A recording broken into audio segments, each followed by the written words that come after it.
Our sim racing time machine takes us back to the beautiful Ardennes forest, circa 1966, for round two of the historic Road Racing Championship, organised by GP Laps and brought to you by the fantastic folk at Simply Race. This will be a 2-hour drive on Belgian public roads with a bit of a twist. It's the Spa Francorchamps you know and love, but not quite as you know it. This is the old 1966 layout, which will be high speed, and every trip through the infamous Master Kink will be a case of who has the most. I'll get my words out eventually. Who's got the most fortitude in the downstairs department? 4+ minutes a lap for 2 hours. Now this is going to be a lot of fun, and to take you through the fun will be me, Aidan Maord, and this week I've got some assistance in the form of Mr. Zach Sweeney. So Zach, you weren't available for Longford, but what around to kick things off for you? Oh no, yeah, Spa, it's, well, you can't exactly have a historic championship and not come to Spa Francorchamps, can you? But yeah, no, pleasure to be here this week. Fortunately, my cable has decided to, bear with me this week. So yeah, unfortunately for you, Aidan, you've got to deal with me for the next 2 hours. But yeah, no, looking forward to this one. Yeah, I'm going to get paid less now as a result. But anyway, we have a great race lined up. Pre-qualifying has gone on through the week, and we can bring you some little bit of pre-race data for you. This is the overall drivers' championship standings, which will then get divvied up into class sort of points as well. As you can see, Jake, GP Laps, Richie Axelson, whatever you want to call him, he is currently top after winning that race at Longford from Yoni Symmetry. So it's basically the top 6 from Longford, because we've only had one race, therefore we've only got one set of results to give you. But it all looks nice and pretty now with the GP Laps sort of branding on everything. So you can see the rest of the calendar there as well. Spa, Isle of Man, Dundrod, Targa and Le Mans to finish the season. So there we go, the 5+ litre drivers championship standings, which is basically the top 5 from that class. And then we also have 3 litre and 2 litre as well. So we'll bring those up for you in just a moment. So Rajasu leading the 3+ litre drivers championship standings. And what's great about the 3 and 2 litres is that they can mix with each other as well, which you'll see in a moment when we actually get into the race. But Franek Godrecki, who can't be here today because he's doing some real world racing in his home country today, so very best of luck to him. And then we've got the 2 litre drivers championship standings with Jake Britton leading that, and Reese Gardner, Southpaw racer himself, there in 4th position after a late splash and dash dropped him down the order. So I really can't wait for this. Zach, what are your opinions on what you're going to be seeing here this afternoon? Honestly, these cars, they're so unpredictable, they're so slidey, a very tricky machine to handle. And of course, this track isn't exactly, it's the historic version. Even the modern version is very difficult in its limited amount of runoff. And now you go to a time or an edition of the circuit where safety wasn't a priority, and it's going to be so tricky. We even saw in qualifying while we were doing some previews of and just having a look at what people were doing. People just, it's so tricky. You go marginally off. The margin for error is so small. You go marginally off, and the car is just like, nah, not happening. And then you go barreling off, and then there's going to be a couple of premature ends to people's races today, I'm sure. Yeah, you can just see the sort of the kink leading into Stavolo there. There's on the apexes and exits of some of these corners, people's houses, and you can see the stanchions of that bridge as well going through Malmedy Corner, and that sort of building that's sort of just been plopped down there for the actual race and things like that. Like the apex of one of the corners in Sector 3 is somebody's driveway, and it makes you think when you're driving around in the safety of a simulator like rFactor 2 or even like other sims on the market as well. You just think, how did anybody survive around here? Jim Clark hated this place. That's probably why he won so often, because he drove so fast that he just finished before everybody else so he could go home afterwards. But my track map's saying 14 corners over the course of the sort of 8 miles or so that we're going to be running, but I think the bits that everybody's going to be looking out for is that infamous Master Kink, which is just horrendous if you try to take it flat out in qualifying or even in the race. I've never driven it, so I wouldn't know, but I'm sure I'm going to be in for a nice surprise, nice first time when it comes to that Master King. But yeah, we'll just have to see how it pans out. Of course, these drivers would have done a bit of practice and trying to get themselves used to it, but the race is a whole different ball game. And yeah, as you said with the real world drivers, it does just give you a newfound respect for them to see it, not necessarily firsthand, but to get an idea, get a feel of what they went through. And yeah, wow, it just puts it into perspective really how much of a mammoth task this is going to be. And when you're fighting for a championship as well, it's different when you're just going around hot lapping it for a bit of fun. But you know, those who are expecting to be in the championship fight, they've got something at stake. They can't just mosey on around this circuit and try and get to the end. They've got to fight and actually, you know, put some beans on this car and actually try and go a little bit quick. Well, the thing is as well is that it is just like real life. One mistake and you are out of the race, because we can see the old sort of Eau Rouge and Radion complex here. It's been reprofiled a few times over the years, but those hay bales do move. And if they end up in the middle of the track and you hit them, you're potentially going into orbit. We're just getting ready now to go into the race, and we have to see who's there on the on pole position and things like that. We've actually got this is just the brilliance of this league and how it's attracted some fun people and who just want to have a bit of fun. The person who was fastest overall in the pre-qualifying to set the 40 cars that, you know, get the honour of running in this race was a person called Charles Leclerc, who set a 4-minute 8.978. That's actually Timotej Andonovski, who's driving under an alias, which actually happened back in those back in those days. But we've also got Nicholas Hillebrand, we've got GP Laps, Juanmi Costa, who was at the previous round, Enzo Fazzi, and Jene Simicic, who are staples of the R Factor 2 leagues over the years. Kasper Stolzer, he's here today driving the Mercedes. He's one of he's the only Mercedes in that class. No, there's a couple of Mercedes in that class. Mercedes-Benz 300 SL. So we're just about to move over into the actual race itself. 40 cars spanning 3 classes. Fastest lap in pre-qualifying, that 4:08.9 by Charles Leclerc. And down in 40th place with a 4-minute 21.1 was Austin Birchfield, who is in the 300 SL. We're going to have some very pretty cars driving around. We've got D-types, we've got Ferraris, Maseratis, Mercs, Gordinis, and a couple of Aston Martin DB3s as well. A very, very pretty car. So we're just waiting for everything to cross over. And we'll probably get the please get off the grid voice coming through our headphones, which is just a part of R Factor 2, and it makes everybody jump. But thank you to everybody who's watching the stream on the Simply Race YouTube channel, on my YouTube channel as well. And yeah, everybody loves a bit of classic car racing. It's attracted quite a lot of people, Zach, with the sort of the amount of people that have wanted to get involved, and to have some of the top R Factor 2 esports guys in as well is only going to boost it a little bit further. Yeah, they're not something you conventionally see at these classic cars. Usually, GT3 racing is like sort of the main staple of esports racing, obviously single seaters and F1 cars and things like that, but we never really take that nostalgic trip back to the classic cars and things like that. But they are so fun to drive. You might just log on and see, oh, there's a classic car, I'll go and drive it, and then you realise how just fun it is just to get the rear end out and fight the car all the way around a circuit, even if you go on into the classic renditions of those circuits, just to feel how bumpy it is and wrestle the car through. So it's a lot of fun, and it's just something different, isn't it? It's not a championship that we usually see, maybe some one-off events here and there, but never usually a championship. So yeah, it's a unique event, and naturally that will come with a lot of attention.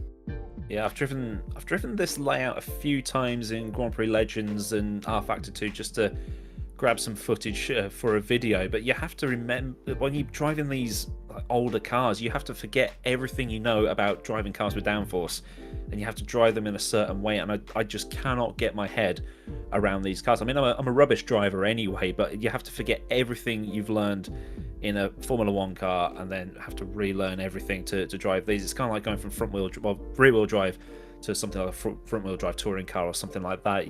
And you think, how do the guys that are actually good at this do this? And you see GP Laps driving around all the time in these things and doing what he does and all that stuff. But I really cannot wait to see what happens here today. You can see the shots with the cars going around in the wet. It is going to be a dry race, so we're not going to have things like, was it 1965, where it just like chucked it down about 2 minutes into the race and basically nobody finished. But I think it would have done quite a lot for the skill levels of some of these drivers, but then we'd probably have no finishes. So just waiting on everything to click over.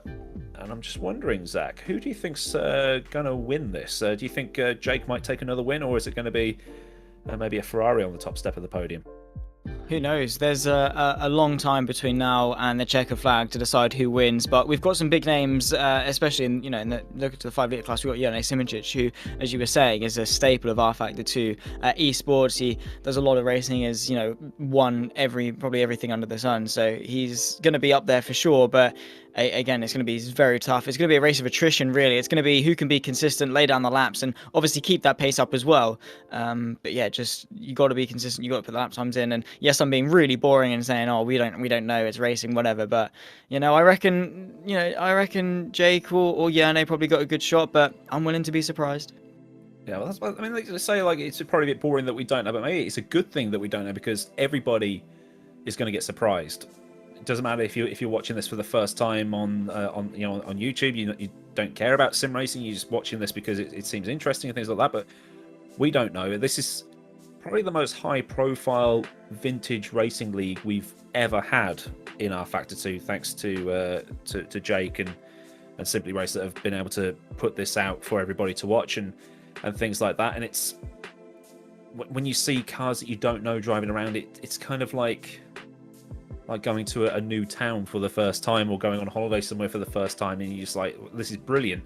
And then you probably go away for a bit, and then you come back and then you go, oh yeah, this is brilliant, and things like that. So it's totally new. So we're just still trying to figure out what's going on with flicking things over into qualifying. I'll probably get something from the broadcast director in my ear very, very shortly, as Lord Haw has just donated US $50. Thank you very much, sir, or my lord, or whatever your title is. So yeah, they're just in warm-up at the minute, so we've got some time to fill. Like I say, just a reminder of what's going on in terms of the of everything. There was pre-qualifying during the week, and then obviously the race here today. It's completely open to everybody, irrespective of your skill level, just to see if you can get yourself on the grid. I might have to have a cheeky few laps to try and get on the grid for Le Mans, because I've not really driven that layout before. But just a reminder of the overall driver standings: Jacob Desmarais there with 9 points, because it's the old point system. Very realistic this. Simoncic there on 6, Bambi Costa, Jackson Robillard in 4th, Alessandro Pava on 2, and Rujasu there on 1 point. It's a shame that we didn't see the likes of Nico Hillebrand and Enzo Fazzi finish, but they might be able to finish today. Jaguar D-Type, with its disc brakes, probably not going to have them work as well as they would anywhere else, because there's not really any braking zones here. There's not. It's going to be it's going to be an interesting one. It's a very interesting layout of the circuit, isn't it? It's a lot of it is spent at quite high speeds. So those cars that do favour running towards the top end of their rev range for a lot longer, and of course to have that straight line speed too, are really going to win out, because it's just like, it's one thing around a slightly shorter circuit, it's one thing to have a good car in a straight line, because the the advantage is a little bit it's relative, isn't it? It's a little bit less. But you go to a circuit that's as big as this, like 8.7 miles is this layout, and most of it is straight. That advantage is then just exaggerated, and over the course of 2 hours that is again going to be really stretched out. So yeah, it's going to be difficult for any other car that's not particularly good in a straight line to do very well. But again, even in those sort of situations, you choose a car for a season, you've got to commit to it. You just, you try and limit the damage, especially if you're one of those in the championship hunt. Yeah, it's this is the other thing about this car selection. It's not like other leagues that you might have seen where these open lobby leagues that you might have seen in like ACC and iRacing and things like that, where it's just that car for that track. So you're racing at Monza and it's all Mercs because they're the fastest in a straight line. You go to somewhere like Hockenheim and it's all Ferraris because they've got the best balance, or McLaren's because they've got the best balance. If you choose the D-Type, you've got to use the D-Type for the entire season. You've got to use so Nico and Jake, they've got to use the D-Type for the whole season if they qualify. Enzo, Jone, Robillard, they've got to choose the Ferrari, Maserati and things like that, as we are underway by the looks of things, and somebody's decided to do their victory donuts right at the start of the race. Yeah, well, probably the wrong time to do it. Get to the back of the circuit and get to the back of the pack and just try and avoid everything. But they crawl their way up through Hrrc and Radion. Everyone going very slowly. I'm not entirely sure if we are actually underway because it's just that Constantina effect of everyone bunching up. But yeah, we can see this is actually Sean Leclerc in that 133. So maybe he's getting a bit confident. You know, he wants to spice things up a little bit towards the start. Yeah, Timotej Andonovski tried to, that's actually who he actually is, he's racing under an alias. He's probably trying to warm up his bias ply tyres in the most efficient way possible. He's going to blitz his way back to the front of the field. I mean, that Ferrari is just absolutely rapid. But at the front, it's actually Juanmi Costa who's leading from Enzo Fazzi right now. Simičić in third, Hillebrand in fourth, and Scooby in fifth. And just it's all about momentum and speed as they go through Burnhamville, almost side by side. Just trying not to end up in one of those fields where there's a lot of cows that could potentially ruin your day. Yeah, you've got to be careful, and they're probably going to run single file for a while because you do have to pick your moments right. As we show, the margin for error is so small, and of course you don't want to battle too hard too early because you want to try and break away from the patch. They've got Jane Simičić right on their tail, and it's so much more difficult to deal with, you know, two other cars than just the one. So maybe for Fazzi just to sit behind might be the better option, or to get through quickly. You can see he is pulling to the left hand side, is going to try and get the move done with the slingshot because obviously the long straights here do lend itself well to just tucking in the slipstream, pulling out, and he has probably got himself a nose ahead, but Costa's going to come back at him, and this is probably going to be the thing that we see for the majority of this race. People just using the slipstream to find a way through, and then people being overtaken can't really have much to say about it. Yeah, that's the master kink that they've just gone into. This house on the left hand side, that's where Jackie Stewart ended up when he had his monster crash in I think it was like 60, 65 or 66 or whenever it was. But that's the bit that I was talking about, where it's just, you know, drop a gear, dab the brakes, in and out as they come now up the end of the Hollowell Straight towards Stavolo, which is a banked right-hander which can be taken pretty much almost full throttle. Probably not in these things. You can see a little bit of a dab of a brake there from Enzo Fazzi in the Ferrari, who's currently leading this race, the Dutch-Italian. You can also see every car painted in the national colours, so that will be the Portuguese racing colours there for Juanmi Costa there in second place, and obviously British Racing Green for the Jags and things like that. And there's Simičić in the white and gold of his home country, which is Slovenia, I believe. Slovenia, Slovakia, I always get confused between the two, so I do apologise, Yoni, for that one. He's one of the two. Probably ask Lewis McGlade, he'll definitely know. But I think it's Slovenian. Well, if not, we look incredibly stupid. But hey ho, that's a different story. This is Kasper Stoltz, who at the moment is leading the 3 litres by. Is that margin right? 6.8 seconds? Because if so, fair play. Well, Kasper Stolzer is also a staple of R-Factor 2 League Racing, so that does sound about right. There appears to be a huge pile-up of some description at the start, as Kasper Stolzer leading there. I believe that is Jake in behind him in the faster class, so I'm assuming at the start Andonovski and Jake may have had a coming together. Potentially so. That could be what caused it. It might not have been victory donuts. We might have been wrong. You'd have thought right, but yeah, no, that might have been the case. Unfortunately, we didn't quite see it, as yeah, there's a bit of confusion. But we've still got the next hour and 56 minutes of action. Of course, it'll be interesting to see the likes of Jake and those trying to fight their way through and battle their way back up. But it is going to be difficult. Of course, as we said, there's not many corners. Most of this track is comprised of straights and little kinks, so it's going to be difficult to actually make that time back up. They're going to have to be really careful and, of course, be really patient with how they do things. But yeah, it's going to be a really tough ask to get themselves back into this fight. Kasper Stolzer just coming through La Source for the first time, so they've started on the downhill like they do in endurance racing. Mika Hillebrand into the pit lane already, by the looks of things, or maybe that just be a glitch in the system. No, he's just left the pit lane. Oh, it's because they're using the pit lane as part of the racing line. Gotcha. Right, ignore me. So down the hill into Hrrc and Radion, out the other side onto the Kemmel Not So Straight towards Lake Com, which will then take them to the left, and then they go round the old public roads as we see Enzo Fazzi being chased by Juanmi Costa up the Kemmel Not So Straight. It looks completely different to how it is today, and there is Lake Com turning to the left, which will then lead them to the small village of Burnhamville. Yeah, just taking a nice scenic route. That is pretty much all this classic edition of Spa is. But you know, it is a beautiful circuit. A lot of scenery, of course, as they battle their way through the Ardennes and through obviously the village and things like that. So it's a nice track to look at. But when you're barreling down in these sports cars and just trying to chuck the car in and be committed, you don't really have time to look at the scenery. You've got to be focused on the track and certainly cannot get complacent. And complacency actually might be a big killer in this race as well. If you get comfortable and settle into rhythm, let your mind wander, start thinking about what you're going to have for tea when you get to the checkered flag, you might slip up a little bit, and that could be quite dangerous. It's managed to win a race in ACC because that happened. Nice. Hi, Bruno. But yeah, it's like you lose concentration for that split second and dip a tyre onto the grass. You know, your tyres aren't going to get cooled down at this version of Spa, and you're into one of these houses, and that's your race done. And these fences, these telegraph poles, this isn't the Frostbite engine. They're not going to be moving if you hit them. The only thing that will move is those hay bales, and that will destroy your suspension and things like that. As we see the Finnish racing colour, Oskari Kantonen driving the Maserati because of the way the mod is.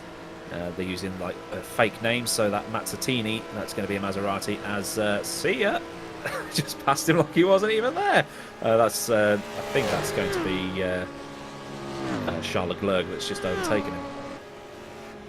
Yeah, that would make sense of how quickly it happened. But yeah, no, Andonovski trying to make quick work of it. Of course, he too is quite experienced with R-Factor 2. Of course, does competes in the Virtual Endurance Championship and boasts quite a bit of success in that as well. So he certainly knows his way around endurance race. But this is a completely different kettle of fish. We were talking about how you have to basically learn how to drive again in these cars. But yeah, he certainly doesn't seem too bad.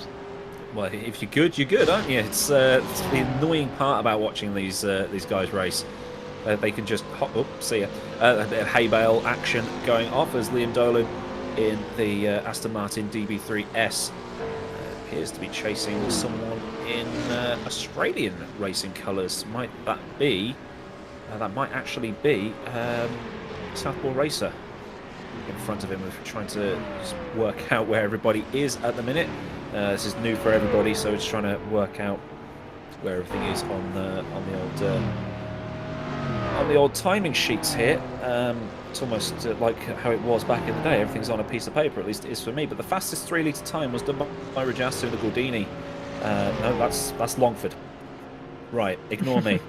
Let me look at the one that actually says Spa Francorchamps at the top of it. The fastest was Kasper Stolzer. He did a 4:15 in that 3 litre. But then the next fastest car in 11th place overall was Jake Britton in the Maserati at 4:15.6. So the way that these 2 and 3 litre cars can work together and race each other is pretty insane, given the fact that the 5 litres are, well, obviously well ahead of the pack because they've got massive engines behind them, or in front of them.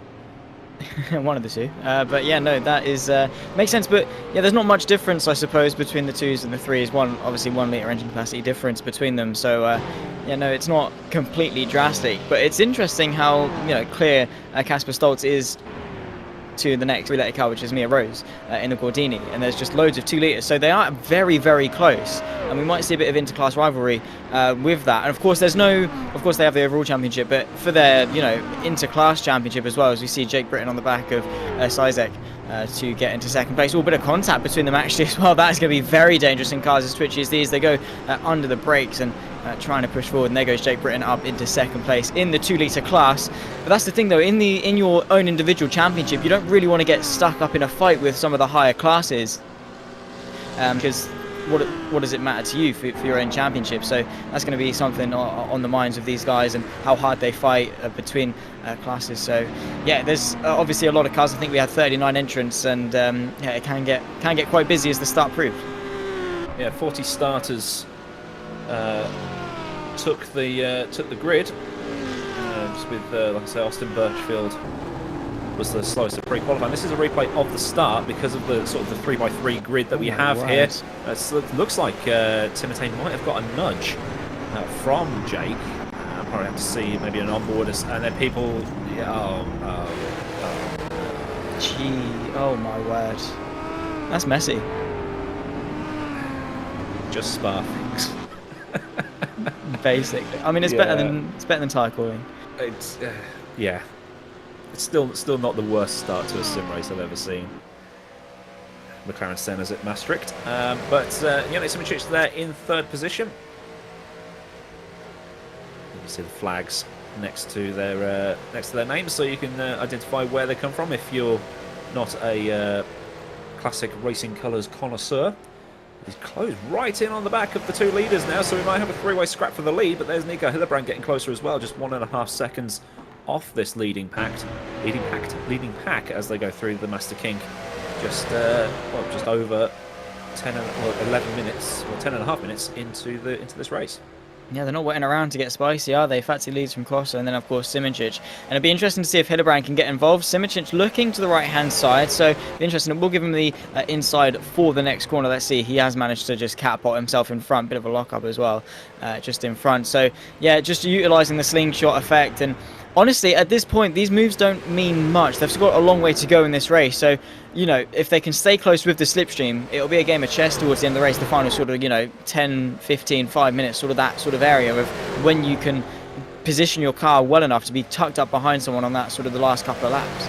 Yeah, and they will need to make pit stops as well because fuel and tyres are a thing. I mean, these are bias pipe tyres, so they probably last like 3 million years, but fuel will definitely need changing, topping back up, as there's that house where the apex being that bloke's driveway that we were mentioning before, and try not to overcook it on the exit because those telegraph poles are hittable, as well as half the crowd, it would seem.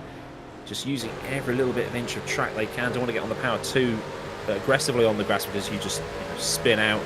Goodyear Blimps paid a visit to the track as well. And they're sort of coming over the back end of the circuit now. This is the run from Stavelot towards Blanchimont, which will be coming up very, very shortly here. It'll be the next left-hander they go into, so they'll have to brake here. This is Blanchimont.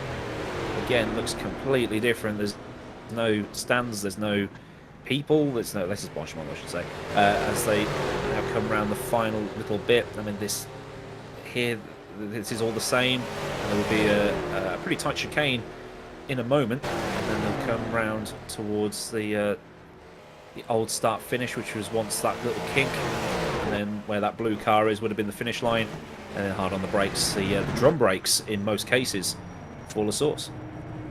You have to get it stopped. You do all that flat out and then have to slam on the brakes for this hairpin of the source. So they all manage it pretty well, but it is crazy just how different it is. You look and just go through the years on the track maps and just see how the track evolves. So yeah, it is a long progression, but I wouldn't change anything with Spa at all. Of course, it's a nice nostalgia trip, but yeah, you do love the modern version just a little bit more, at least in my opinion. But yeah, well, those hay bales do move if you do hit them, and well, that could certainly cause a bit of trouble for those behind too. But no, Nico Hillebrand, he was probably trying to move it out the way. But yeah, just we just see, I see that Timoteanovski's just set the fastest time in that 5-litre class. Just to give you an idea of who is driving what, we've got Charles Leclerc in the D-Type, Nico Hillebrand in the D-Type, and GP Labs also in the D-Type. Everybody else in the 5-litre class is driving the Ferrari 375. So you can tell the difference between the cars by the fact that the Jag has got the shark fin, if you want to call it that, while the Ferraris are mostly red. Surprisingly, I honestly wouldn't imagine a Ferrari in red, but hey. Each their own. But yeah, no, Simičić is trying to overtake the Ferrari in front of him of Fassi, get himself into the race lead. Or he might not be, actually, because of how long these straights are. Sitting there slipstream, just saving a bit of fuel, might not actually be too bad of an idea. Well, we did say before the race started and when they were doing the hot laps and things like that, that the Ferraris might have the advantage here because of the fact that the Jags can't use their braking ability as well as they could at Longford. But we also had the sort of the accident that happened at the start, where we got Timothée turnaround and things like that. But these Ferraris appear to be absolutely decimating the field, with Hillebrand just hanging in there at the back of this sort of four-way scrap for the lead.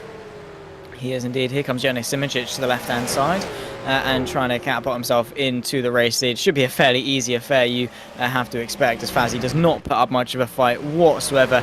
And there's just no point fighting it this early on in the race at all because, again, as I say, what do you gain from doing it? But, yeah, no, just pressing on, being consistent, trying to settle into rhythm, really. Of course, we were talking about complacency and not comfortable, but it does help just to be into a nice little rhythm and settle into the car as well, because it just makes things a hell of a lot easier, and consistency will be rewarded in a race like this. Well, they were going into the Master Kink as Simičić took the lead, so I think Enzo Fatti probably backed out of it ever so slightly, because trying to go side by side through what was probably the most feared corner in the world at this time. He probably just wants to make sure that he makes the end of the race as Suipami Costa at the back of this group, getting back in front, in front of Nick Hillebrand in the bottom right-hand corner. This is the 3-litre class, basically going like it's the Talladega 500 at the minute.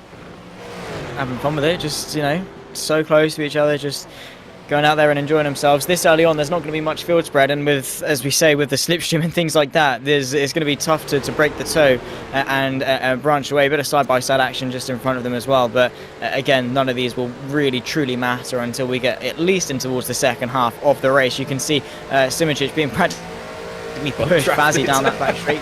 Yeah, no, he's pulling out all the tricks in the book to try and branch away from the likes of Hillebrand and Costa, who's actually been able to be dropped off the podium by Hillebrand and up into P3 for the 111. But yeah, no, he's pulling out all the tricks. This isn't NASCAR. It's you know, complete other side of the world. But hey ho, if it works, it works, I suppose. Yeah, it's one of the things I do love about R-Factor 2 is how close you can drive to the bumper of the guy in front. You can probably get a cigarette paper in between the two bumpers and not have an issue with it. So as they come through the sort of kink before the sauce, absolutely hard on the brakes, heel and toe in it all the way down. There's actually no requirement to use an 8 shifter or anything like that. You can use flappy paddles if you've got them. You're just not allowed to use things like the onboard traction control and things like that in game. So yeah, they are having to drive somewhat similar to how they would have done back in ye olden days. That's the other thing as well, the pit lanes. Like that, it's just a painted line separating them from the track, and if they're using that as to open up Eau Rouge and Radion, there is the chance that they could go piling into the back of a stationary car in the pit lanes. You can see there's 2 cars out of the race. You can see them in the car park down at the bottom of the hill. There's no garages. You can drive out the garages at most tracks, but they actually have to drive round the back onto the track, so that's where they'll go when they retire. Eduardo Benica here in the Gordini, as Casper Stoltz sets the fastest time in the 3-litre class. Mia Rose 5.5 seconds behind Casper, and Bergier another 5 seconds back from Mia. So very close racing at the minute. Towards the end of Longford, they did start to spread out, but we always had at least something going on. We've definitely got something going on here this afternoon.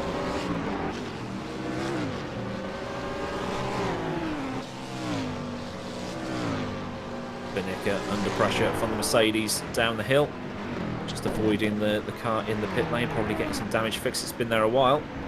There's an errant hay bale in the middle of Eau Rouge. Oh, we've hit the hay bales on the exit of Radion. That's not going to be very nice for everybody else coming up behind, because they are going to plough into that if they're not careful. All the cars seem to be okay. Probably maybe a little bit of toe damage, a bit of suspension damage if they hit them too hard. But everybody is still, I don't particularly want to see how much of a mess has been left behind at Radion there. Oh yeah, no, absolutely not. It's slightly strange, and not going to be a pretty sight. I mean, it depends. Maybe you're a bit sadistic and like seeing crashes at Radion, but hey ho, each their own. Well, we'll see the damage, of course, to the hay bales as well.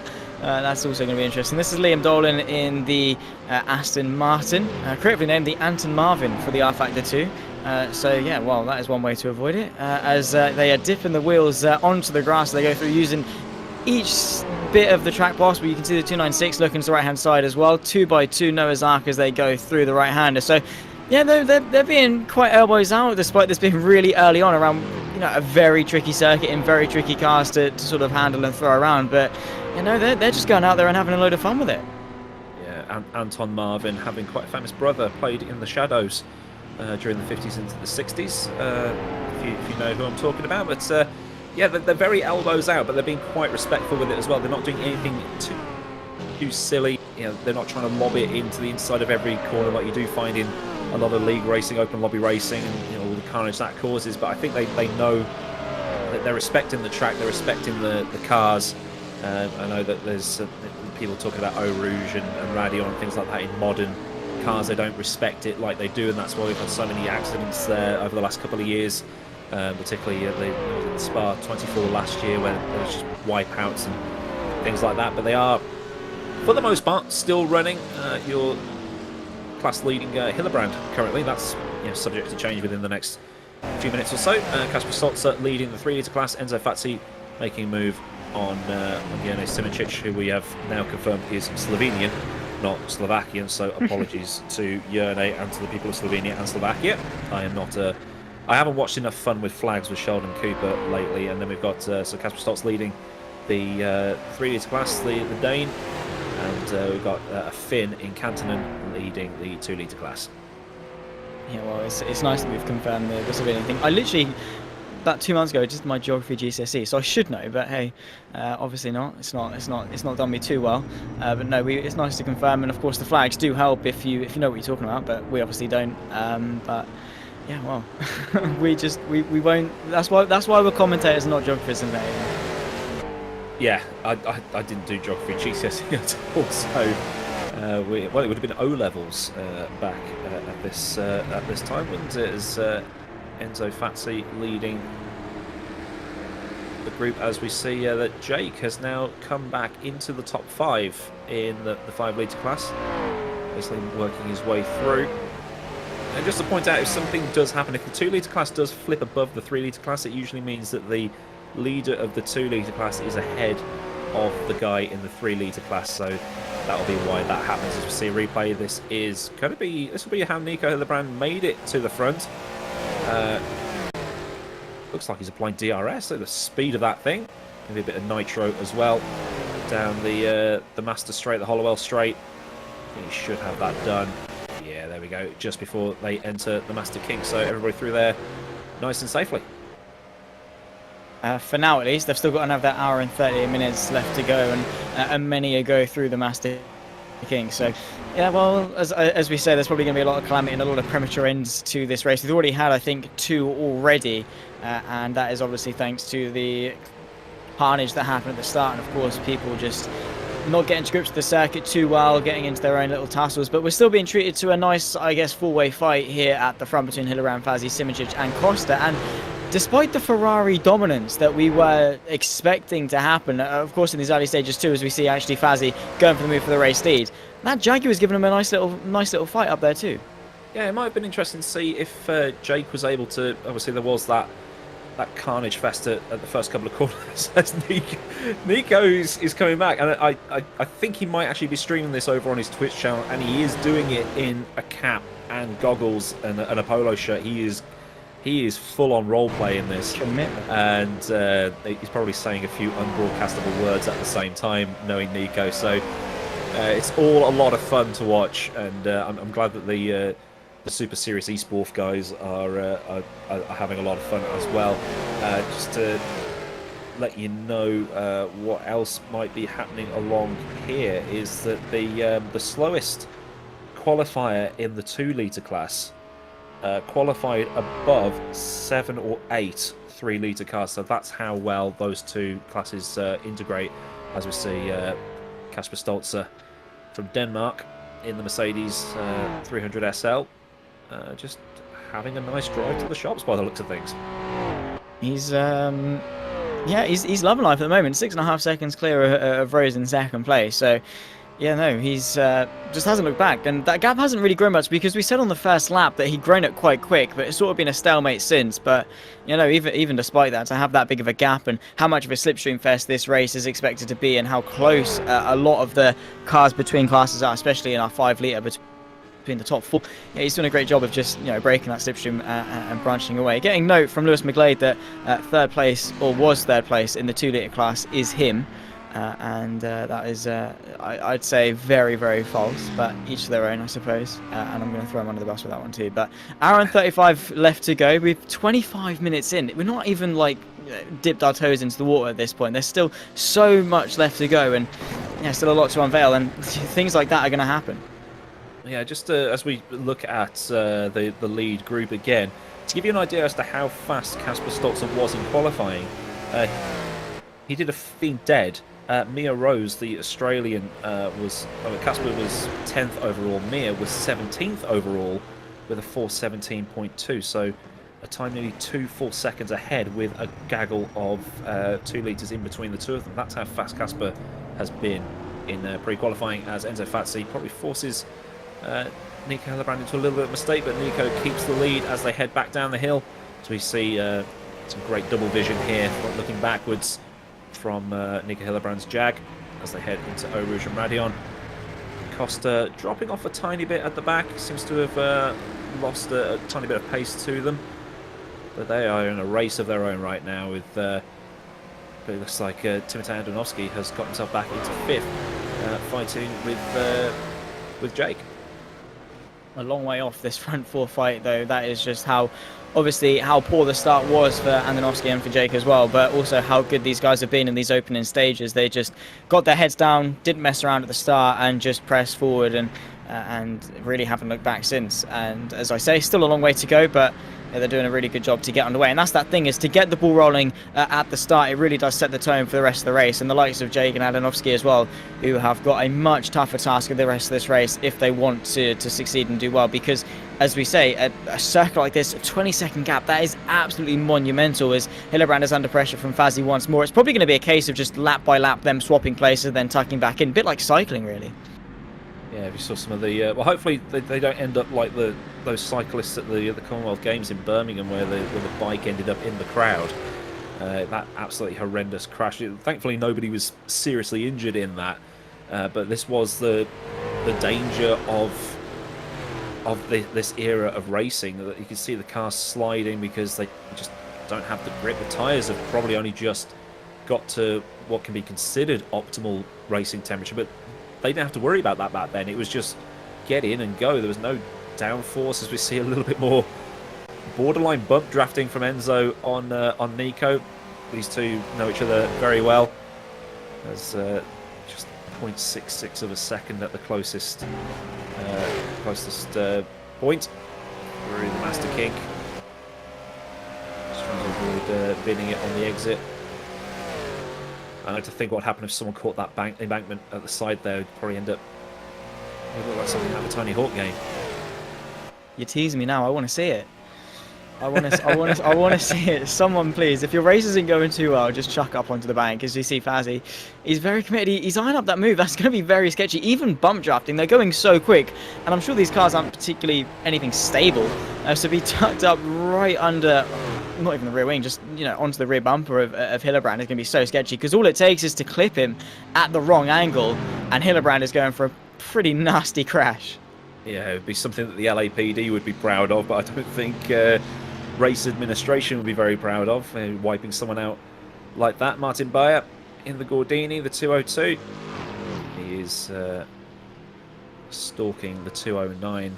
Like I say, all these cars painted in national colours, or variations thereof. They don't necessarily have to run the national colours of them. They're allowed to run the national colours of the manufacturer. So, like Nico Hillebrand is running a British Racing Green Jag instead of a silver one, given that he's German. You can run the colours of the country your wife's from, or just wherever, as long as you're racing in national colours. As Rhys Gardner sets the fastest time in the 2 litre class, as Enzo Fazzi and Nico Hillebrand still duking it out, getting a bit of drift on. Simoncic, oh, that was very close to that road sign. That does not move. No, and neither will his car afterwards if he smacks into it, so he's got to be careful. But these cars look like a lot of fun. Obviously not when there's things at stake and an hour 31 left on the clock and you're fighting for a championship, but just to fling around for a bit of fun. They're really getting sideways. It's like one of those cars that obviously you normally talk about how smooth is fast and things like that. You don't really want to come out of a corner sideways, but in cars like these with such low downforce but quite a bit of power, you kind of have to power through the understeer.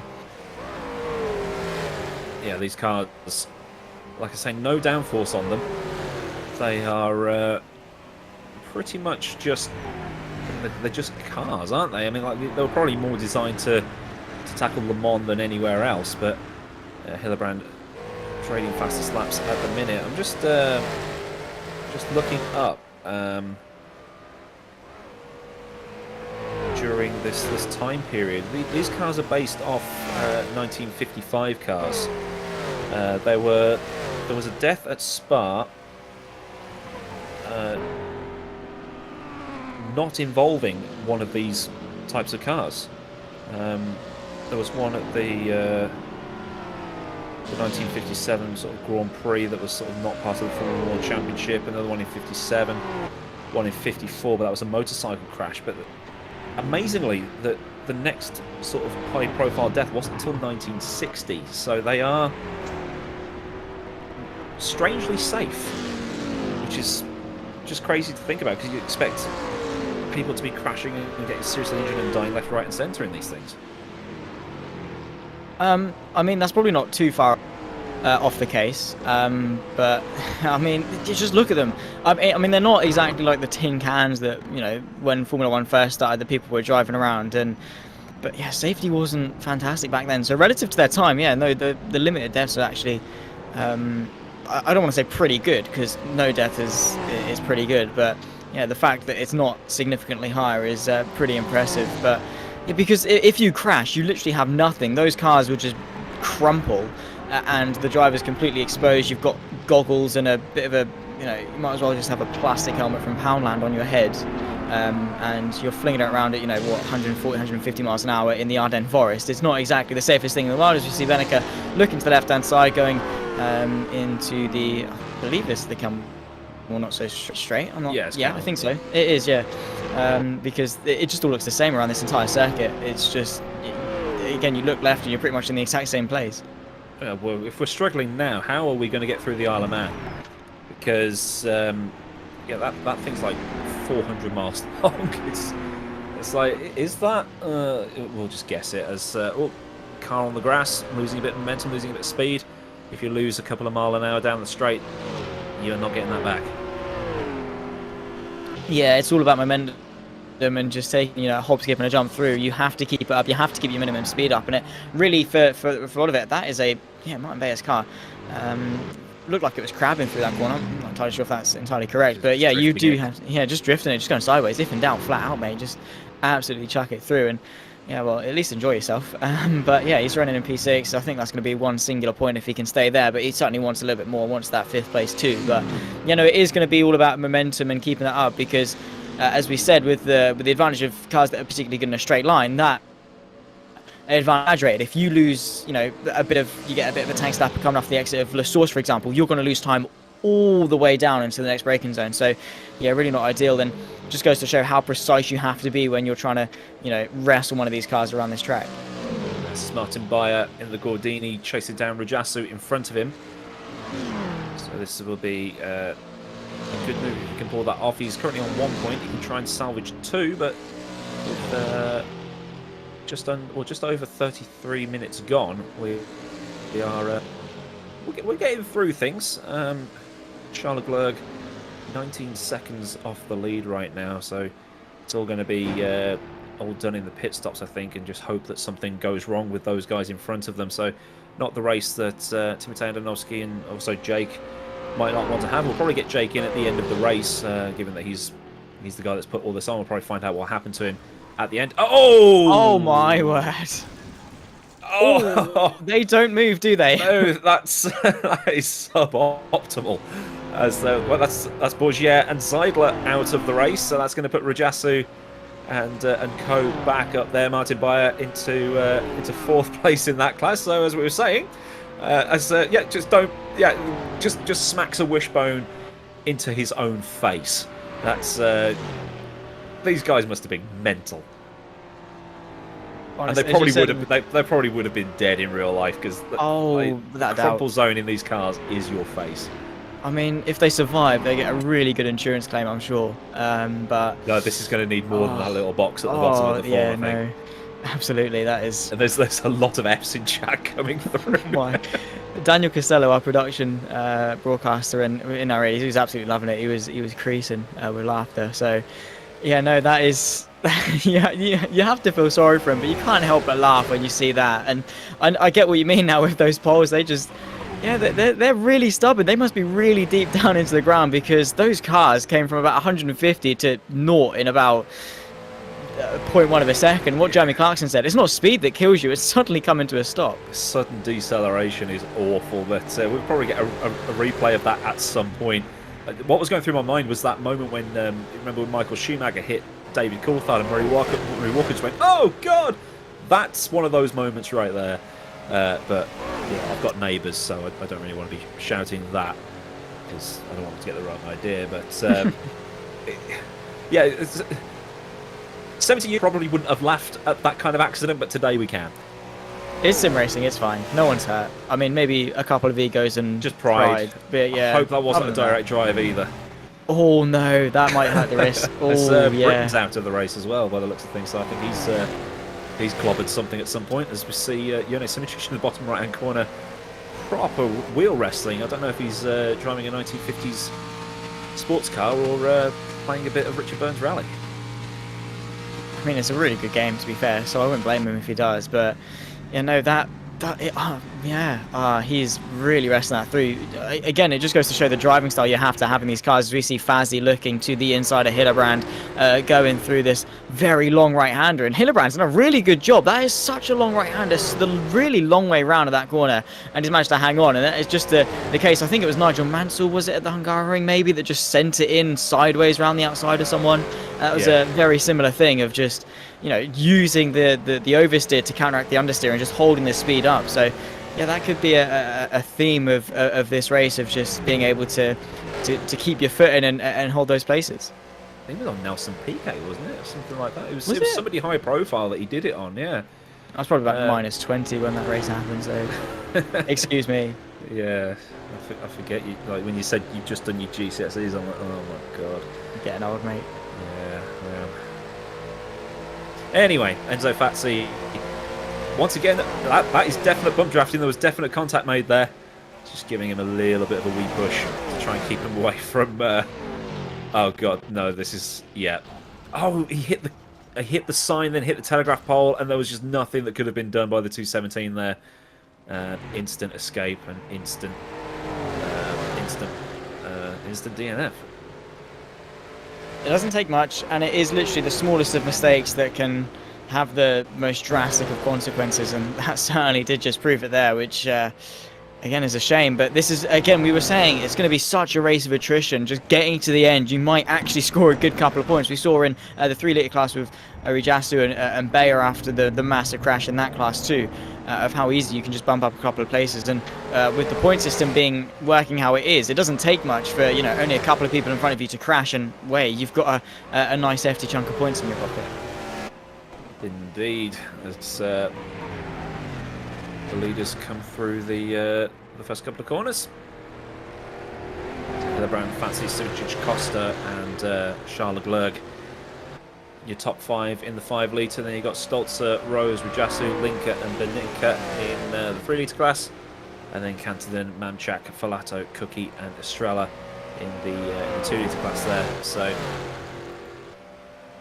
everybody's yeah, just ignore that bit where it says Leclerc in the pits. It's just the way that things are, because they're using the pit lane to open up turn 1, which is Eau Rouge in this case, using the old style start.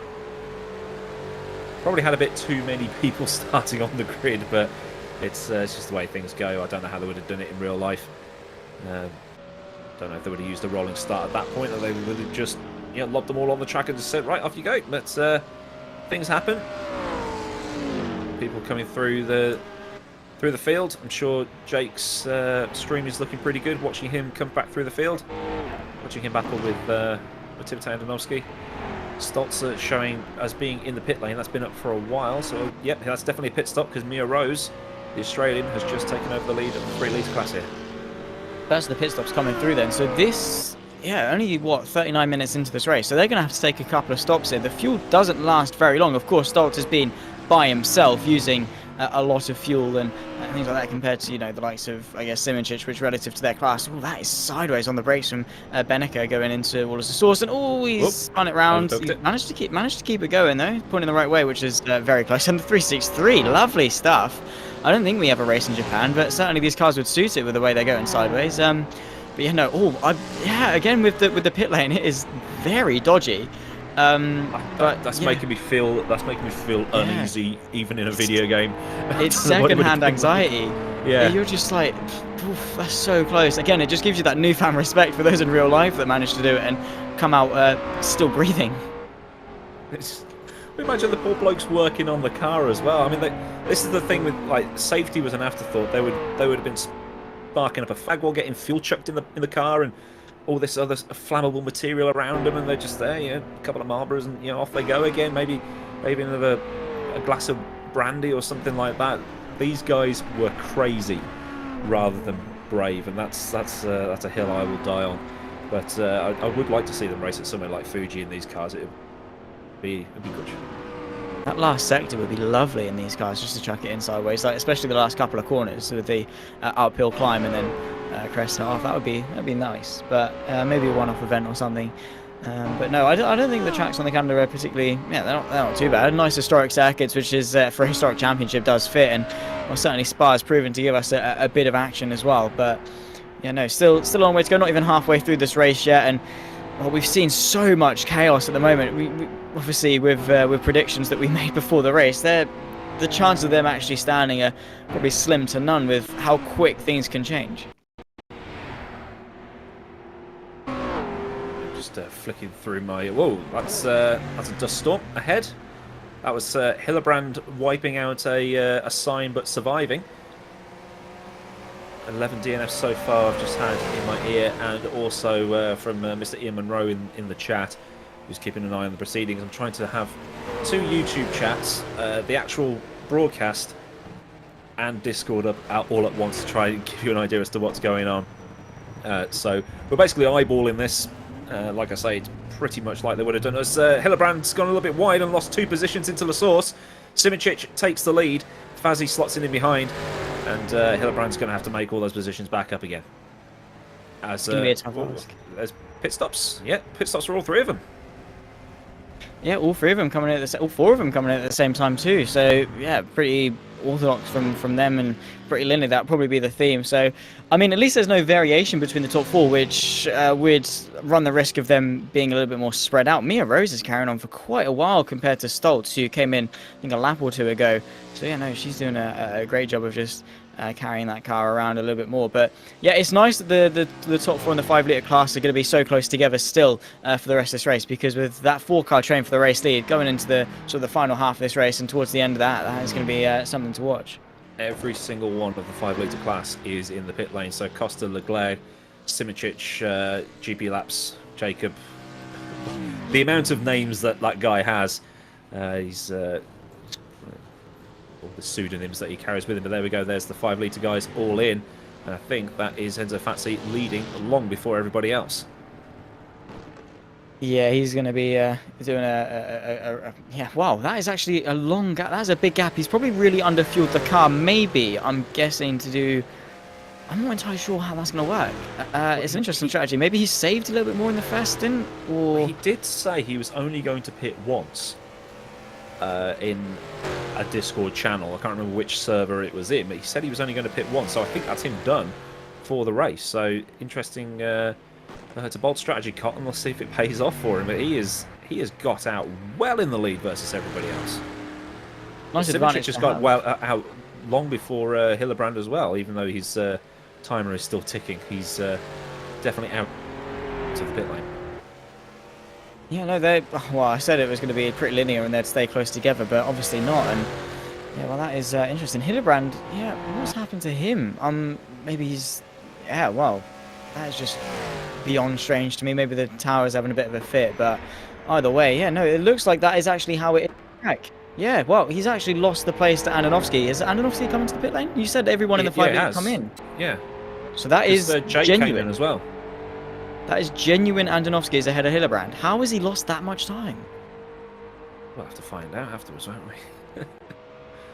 Again, this is new for everybody, because when you commentate on the Virtual Endurance Championship or FSR or TCUK, whatever it is, you kind of know the cars and you know what they'll do and what they won't do. And it's like with these, we don't know anything about them, so we're all learning at the same time. So has Enzo Fazzi pulled off a wonder strat as Nico almost buys the farm? He survived. Or has he done a full modern Ferrari strat of bottling it? Bottling it. That's the most crude and probably best way of putting it, actually. It's harsh truth. Truth hurts, but I mean, we'll find out when the checker flag falls, and whoever crosses the line first, obviously, has not done the old Ferrari strat. Yeah, no, that's the thing though. Strategy going to be so interesting. Not obviously, I'm not too clued up on these cars or how the strategy would work in a race like this, but yeah, no, it's going to be. There's a slight bit of variation with obviously how much fuel loads people are taking on. I thought it'd be just conventional: come in, fill it up, go, come in, fill it up, go. But maybe people are taking a little bit less here and there, just planning their stints out a bit more carefully. Obviously, they know a little bit more than we do in terms of that one, but yeah, relative to their rivals, it might not work out quite the same. And yeah, when you're fighting for a championship, you can't afford strategical blunders like this one, because not only are there not many points on offer, there's also not many races on offer to actually score those points. So you have to be here pretty much round in, round out if you want to do anything in the championship. Yeah, I was just thinking that maybe Enzo saved fuel with all that bump drafting and things like that, but there's also the size of the fuel tanks, and there's the size of how the system works in this thing. There's going to be fuel flow. There is a bit of a BOP with these cars for league racing and things like that, as there often is with these sort of multi-car packs. But it will be interesting to see what Enzo's done here, because he's well ahead of Simoncic, and you've got Hillebrand somehow behind Timothy Andonovski. So I don't know what Timo's done here, but to be that far back and then get out ahead of Hillebrand, it's pretty good going from the North Macedonian. Not bad at all, as we see Diaz on the back of Rose looking to get themselves up in the second place. And yeah, Stoltz has re-inherited that lead and is doubled it. 16th. Yeah, he's more than that actually. He was about 2.5 times long, because it was 6 seconds. Yeah, so he's done a really good job and is just dominating this race. In all honesty, of course, again, that could come with a bit of complacency. I'm sure Stoltz isn't one to become complacent or things like that. But when you're going that quickly for this long, mistakes are kind of bound to be made at some point. Let's just hope that they're not too drastic. But as we keep saying time and time again, the margin for error is not very big. All it takes is, a sudden bit of snap, go over a bump at the wrong angle, or approach a bit of traffic or anything of the sort, and straight away that 16-second gap means nothing. Apparently Hillebrand's having issues with his shifter, so that might be why he's lost a bit of time. Looks like Timo was just driving through the pit lane, and that triggered the counter. Andonovski in the D-type, so we've got a bit of D-type on D-type action here. These two have raced against each other in the past, no doubt. Although Hillebrand does a lot more ACC GT stuff at the minute. He did do the virtual Le Mans last year, driving a Porsche for Butler Pal Motorsport. And you've got the likes of Timotej Andonovski driving for a few teams in R-Factor 2 land. Drives in the VEC for the racing team. So he knows his endurance. Very quick driver. Kicks up the dust as he cuts a little bit of the corner. So this is one of the things that these esport guys will have probably worked out how to do, is where they can and can't cut the track for a little bit of a performance gain, or just to shorten the track a tiny bit. As Aurelian Hamar, driving the Maserati, fights with Silberwolf down the Master Straight. But Diaz is in the Aston Martin in the pit lane. And as Thibaut Nico Hillebrand, as I'm told by Jason Fuller, there's a lot of swearing. Understandably. I think maybe emotions do run high, but yeah, well, we'll have to I mean, if things go wrong, you can expect a lot of swearing, of course. Not exactly going to be very family friendly for that case, but yeah, no, still doing. Just got to press on, really. Even if things go bad, you still got over half the race left to go, just to see what can happen. If you're not completely out of the race, that is. If you are, then just go and have a nice cup of tea, just try and make up for it. But still waiting for the final couple of pit stops to round out. And Simoncic, he spent a really long time in the pit lane. Apparently, he's not. He's still on track and trying to chase down Fazzy, but something not particularly right with the timing tower at the moment. So we do apologise for that. This is Andonovski, who certainly knows his way around a track. And as you were saying with esports, they love to just get any little bit that they can, even if it's like a 5 thousandths of a second a lap. That adds up, and to them it's worth it. It's worth just cutting the track here and there, learning those slight, don't want to say necessarily exploits unless it's a certain platform and a certain special event on said platform for 24 hours. But they use any trick in the book that they can get their hands on. Whether it's just use the grass, just going in slightly here to open up the corner a little bit more, cut the track here, as we see, just sending it on the brakes, using this bit of curbing to get the car stopped a little bit quicker. Whatever it is, they love to use it, and they will pretty much without a doubt use it, because that's the level they have to rise themselves to. That's how close and competitive it can get with esports racing, and if they don't, they're just gonna drown in such a deep pool of such competitive drivers. And well, it's pretty magnificent, because to the outside view, it's like, oh, it's only like a tenth of a second here. That's not that much, but at the top level of esports, that's everything. Yeah, they would they would paint some embarrassing slogans on the side of the car if it meant they'd go 0.001 of a second faster, and that they do love to really, I wouldn't say exploit or take the mickey, but they basically try and find this. Well, they haven't said I can't do this, and this is why in like the VEC and things like that. If this was a Ginny Allison event, they would not be using the pit lane to extend turn 1. I can tell you that right now. Oh, that's close.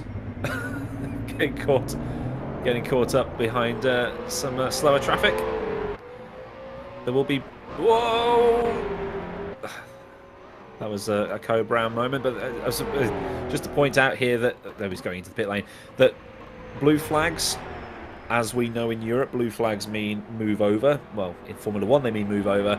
In this, though, it is the responsibility of the faster class to navigate the slower class, as it is in any other form of endurance racing. So that slower car was not obliged to move out of the way at all. It's down to Hillebrand and Andonovski to get around themselves. But they're still alive, still racing down the Kemmel Straight. We're approaching the halfway point of this race. We've just gone under the 1 hour 8 mark. I am rubbish at maths. As they go through Lake Carmen, huge drift from Timothy Andonovski on the exit. Just trying to get himself into the highlight reel. And on their way down towards Burnhamville for another time. Yeah, just ticking them off. Here you can go. Here we go. Andonovski looking to the right-hand side of Hillebrand, just going to back out of it. Maybe. No, he's sending it. He's committing. Not quite enough in towards this next right-hander, which is probably for the wiser. But yeah, no, they're certainly looking cool while they do it. They're going quick and looking cool, which is probably the perfect combination that you could ask for. And especially in cars like these, they look and sound so nice. And of course, through the scenery of the Ardennes Forest as well here in Belgium, is so picturesque. And yeah, well, there's obviously we talk about what's the best looking sim graphically and things like that. R factor isn't usually up there, but even with that aside, it still looks pretty cool. Definitely does. Cookie in the pit lane in the 2 litre class. So usually if it's blue, they are in the pits. So in the brackets is the stop time, and then the other time is the time they're actually going through the pit lane. And Andonovski manages to get up the inside just before the Master King. But expect that to flip around again in a bit. Yeah, everything is provisional at this stage. There's nothing set in stone. With pit strategy, mistakes, pace, massive crashes that we've already seen. Yeah, well, I'm not going to count not happening for the rest of this race. There's still a lot to happen. That's I guess the beauty. We were talking, the boring, cliche. We don't know how it's going to finish thing when we're doing our predictions at the start of this thing. But again, that's as you said, the beauty of racing and sim racing in particular is that we've got all these variables and things to take into account, and it keeps you on your toes, because even if Stoltz is leading by 16 seconds, he can crash on the next corner and bang, straight away it's a lot closer for the race lead, and there's more people in the fight. So. Yeah, no, there's I guess it's why we love motorsport so much, is that unpredictability through every corner, literally. Let's see what's going on in the 2 litre class. We've got Voldemir Kotliarski. I hope I've got that pronounced correctly, the Ukrainian. So I hope everything is well where he is. And he's currently 7th in that class. Just outside of the the top 6 at the minute. That can all change if Cantillon, Mamshak, Folletto, Hammer or Silverwolf have some sort of mare, but he is being chased by another car. I can't really see what brand it is, so I can't really identify what class that's in. But there's another car ahead of him, so he's slowly catching up. 22 seconds or 22.5 seconds to the next car, so that's not for position directly ahead. And Alessio Folletto, who is behind Mamchak. Again, we see the well, that's not the Italian racing colours. That's a little bit different, but still cool to see. There are racing colours that didn't know existed. There is a spotters guide somewhere on the GP Labs Discord if you want to join that and potentially join in with this for the next round at, which I believe is at the Isle of Man. So maybe you don't want to get involved in that because the Isle of Man is going to be an experience to watch, to drive, and also to commentate. But he's Alessio Folletto, currently 3rd in his Maserati A6 GCS. Very nice looking car. Just chasing down another Maserati, I think, in the 2-litre class. They are all so it's the Maserati Cup down there, so that must be the best car for that particular class. Must be, because yeah, it's completely dominated by Maseratis. There's no variation, which is a shame, but if it's the quickest car, it's the quickest car. You've got to use it. You can't blame it. Going to take a little bit of a replay. This is the 296 going through Erosion Rally on, and off you go, mate. That was probably the best accident he could have had, because if he'd sideswiped that bridge, yeah, that would not be pretty. No, not at all. Oh, that is not very tasty, I'm sure. But yeah, no, probably got off lucky in an unlucky situation. But yeah, well, even obviously we're talking about as we get more modern, cars get faster, safer. As you see Folletto to the inside of Mamchak going down this back straight. We're talking about how, you know, how Blanchimont now, modern days, isn't much of a corner. You go back in time, you go into these cars, it's so much more tricky, and you take it for granted about how easy we have it now. And yeah, these guys really have got a tough ask. It looks simple on paper, you know, it's a couple of straight lines here and there, but as soon as you do get to a corner, it's so tricky to negotiate. Well, I did do a video around here, seeing what would happen if you took a 1990 car and a 2017 car around here, and even in the 1990 car had to brake and drop a gear for Blanchimont as it was back then. So it must have been a very tricky corner, especially if you're carrying that much speed into it, because you've got to keep the speed and the momentum up, and it's a little bit like Cops in a way, where you sort of like don't want to go too slow and scrub off too much speed, because your momentum all the way through to Maggots and Beckett's, or in this case towards the source, is absolutely ruined. It's just a massive mountain to climb around pretty much any circuit in these cars, and yeah, well, you did that for science, I'm sure, that test, not just for a bit of fun. Absolutely. And money. And money, of course. Yeah. That's the biggest motivator. That's why you hate the fact that I'm here. But no, we see Folletto managing to get in front of Mamchak. He's going to come right back at him now down the Kemmel.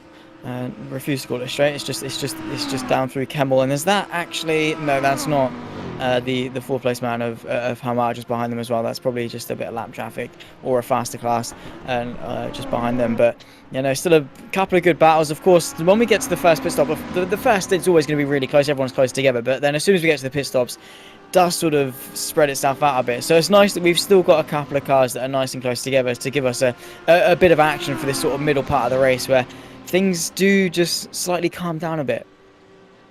Yeah, everyone's sort of settling in now, where the gaps have sort of opened out, so they know they're not racing the guy ahead, they know they're not racing somebody else, so they can just go into their own race. But as we just approach the 1 hour mark, we've got Fatsi leading from Simic. It's just a 2-second gap between them, but then it's another 25 or so back to Charles Leclerc in 3rd, Hillebrand in 4th, where we know he's having issues with his shifter, and then GP Labs Jake is in 5th now, we think, because Honest Election Posters has posted it in the YouTube chat that Costa appears to have binned it at some point.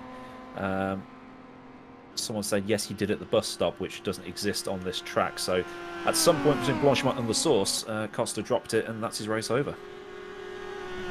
completely went unnoticed. I wouldn't have known if that person didn't put it in the YouTube chat. But that is a shame for them. That's another Ferrari out, which we were expecting to be so dominant, but has been quite close between both the Ferraris and the Jags. There's Timotei Andonovski back into the pit lane again.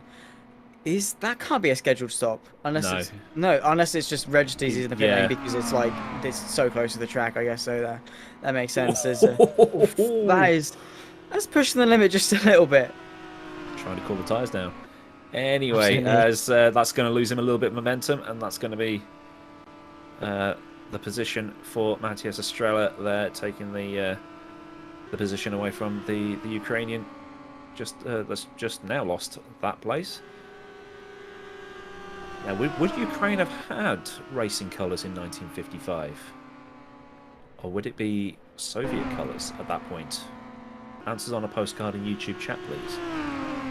Wait, when's this? 1960? 1955, the cars It would have been Soviet then, 1954, yeah. Because so it was like sort of... Would the individual countries have... Because Chernobyl was still Soviet, and that was into the 80s, wasn't it? This is Costa. Oh, hits the Armco and almost got some air off the bank. And then ghosted and beached. So that's him done and dusted. Shame he didn't get any air off the bank too, because if you're going to go out with style. He's still going, which is no surprise really, because no tyres were off and he could have carried on, but obviously a massive dent in his race. And yeah, again, you've got, I mean, fair play to both GP Labs and Timotei Andonovski to put themselves back into contention, because Andonovski is back into the podium fight, which, you know, after his start, he's fought back and has kept going and capitalised off other people's mistakes, which I guess in that sort of situation is all you really can do. Yeah, it's with the way this race is, and we've seen a couple of biggies, just one mistake, and so in some cases it'll be a case of, right, I'll just stay on track, just drive. If people fall off, people fall off, as we see Kuba Mamchak in third position. So this might actually be... No, this is the battle of second in that class that we're watching. That's another car in behind. I'm trying to figure out who that is. I think that might be the Brazilian racing colours in behind. We saw that on the Discord, people showing off the colours that they've made for their particular cars. Apparently the original Brazilian yellow was a lot lighter than what is on that car, but sort of darkened it off a tiny bit, made it look quite pleasant to look at. You can identify that in the middle of a pack. And I think that might actually be one of the 3-litre cars that's sort of fighting amongst the 2-litre cars. So it's, considering that there's another 1000cc in that car at the back, it's struggling to keep up there. Yeah, it is indeed. Well, it's engine size is going to be the biggest thing at the track like this that we have been talking about, because it is just predominantly straights and you're spending a lot of it at full throttle. So you do need the engine size, but still, you know, keeping it sort of honest, I guess, and that is showing through the closeness of both the 2 and the 3-litre classes of how well they can run together. But yeah, Hillebrand still on the back of Andonovski. These two really haven't had enough of each other, so they're still going to want to go at it, but not where Hillebrand would have wanted to be after the pit stop cycles. Maybe he's got something planned, tucked away, ready for the second or third or final stint, whatever it is. Maybe he's got something in pocket and could still win this race, but who knows. But it is strange because we don't actually know what happened to him. Usually when something this drastic happens, we can take a look at it and think, yeah, fair enough, he's sort of had a bit of a had a bit of an issue at some point, but yeah, for him that's not been the case. He's just out of nowhere just dropped down. And we're also getting word that both Dolan and Costa as well have retired from this race, so another 2 bite the dust. Yeah, it sounds like they might have had a coming together there. We'll try and get our broadcast director. Whoa! He just goes through the. I think they might turn it like ghosty if they're there for a long time. But that was a code brown there for Nico Hillebrand. They were just getting maybe client side issue for those 2 retirements, or at least one of the 2 retirements. We'll see what happened. If it was a crash, we'll queue it up and show you. So we'll see what happened there.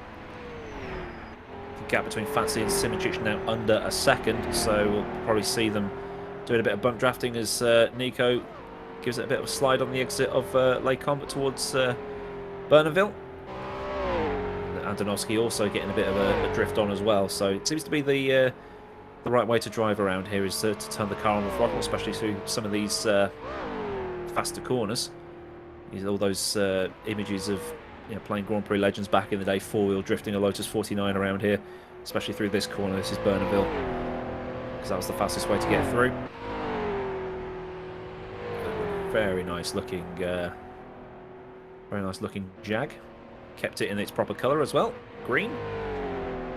Although he would have been able to paint it in German silver. The 111. I think it would. Someone did say in chat it was the 111 that hit Andonovski. So, so there we go. We know who caused that. As we see, just trying to see what other things to talk about on here that we might not have seen. Just going back to the whole thing about the 2 litres versus the 3 litres. The slowest 2 litre time was a 4:19.6 in pre-qualifying. The slowest 3 litre time was a 4:21. So they seem to be able to mix it up pretty well. Or maybe there's just not enough people taking the 3 litre car, so people are just setting a lap. And that was one thing that happened in the pre-qualifying, is that Nico Hillebrand did about 100 and something laps, but he only set 9 valid ones. That's how difficult they were finding it out there. It is incredibly difficult out there, and that is something that we will always come back to. It's sort of just that default point. This is the 200. Is this Nolan, I think, maybe having a bit... Oh, wow, yeah. I mean, originally he might have gotten away with that. It looked bad, but yeah, as soon as he touched those poles, it just went round, and that tyre was just not staying on that on that suspension arm at all. So unfortunately for him, that again, it can happen so quickly. You can be doing so well, and it can just go all so wrong at the a split second, and just bang, you're gone out of this race, off you go, and that's it. That's your day over.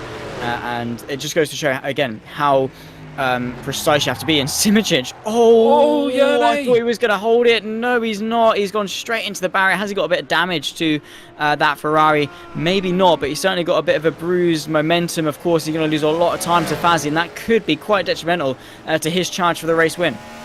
Yeah, I was about to say something about because he lost the hitting that fence post, and I mean, this is something that's going to happen in virtually every game that you find there's a weird contact patch on an object. I mean, there was the race all-star battle at Indianapolis. Dario Franchitti hit the wall in just the wrong place where the meshes met, ripped his wheels off and took him out of the race. It's just one of those weird things that happens. But this content is a little bit old in terms of R Factor 2 content. I think it was one of the original tracks that came packaged with the game. I think Simičić is struggling a little bit. I don't know if he was like hitting the handbrake or something to try and get through there, but the car doesn't seem to want to behave like it was doing. But he is still in the race, though. That's the good thing. Is that Andonovski taking another pit stop, or is it's just him driving through 6.8 second drive through compared to the 6.9 one that he had last time.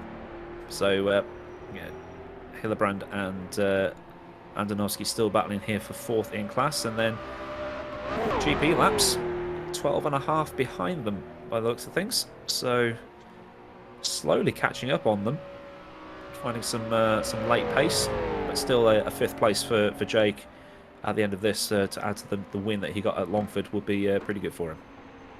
Yeah, still a couple of points, and with Simičić in 2nd as well, it will, I guess, spice things up in the championship hunt too. Well, of course, we're only 2 rounds in, so I can't talk much about the championship, but it's times like these where you look back towards the end of the season, you look back in hindsight and think, I could have got a couple more points there. What if I didn't make the mistake in the pit stop? I could have got an extra point here. That could be the difference when it comes to the championship. So you still, even though you're not necessarily thinking about the championship and being in the championship hunt, you still have to maximise each and every point that you can get out of this race. But considering his circumstances, considering this fact that he didn't get off to the best start in this race, it has just been damage limitation from here on in, and to recover to be maybe within a shout of getting onto the back Hillebrand and Andonovski towards the end, 12.5 seconds. There's stranger things that have happened. So he's just driving, doing the best he can, got his head down, and most importantly, hasn't really let the mistake get to him. There's a lot of drivers that they've had a crash, they've had an incident, they've seen their race float away from them in a matter of seconds, and they've just given up. But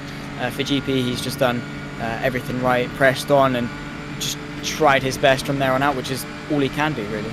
Yeah, it's going to be good for Enzo as well if he does win this race, because he didn't finish at Longford.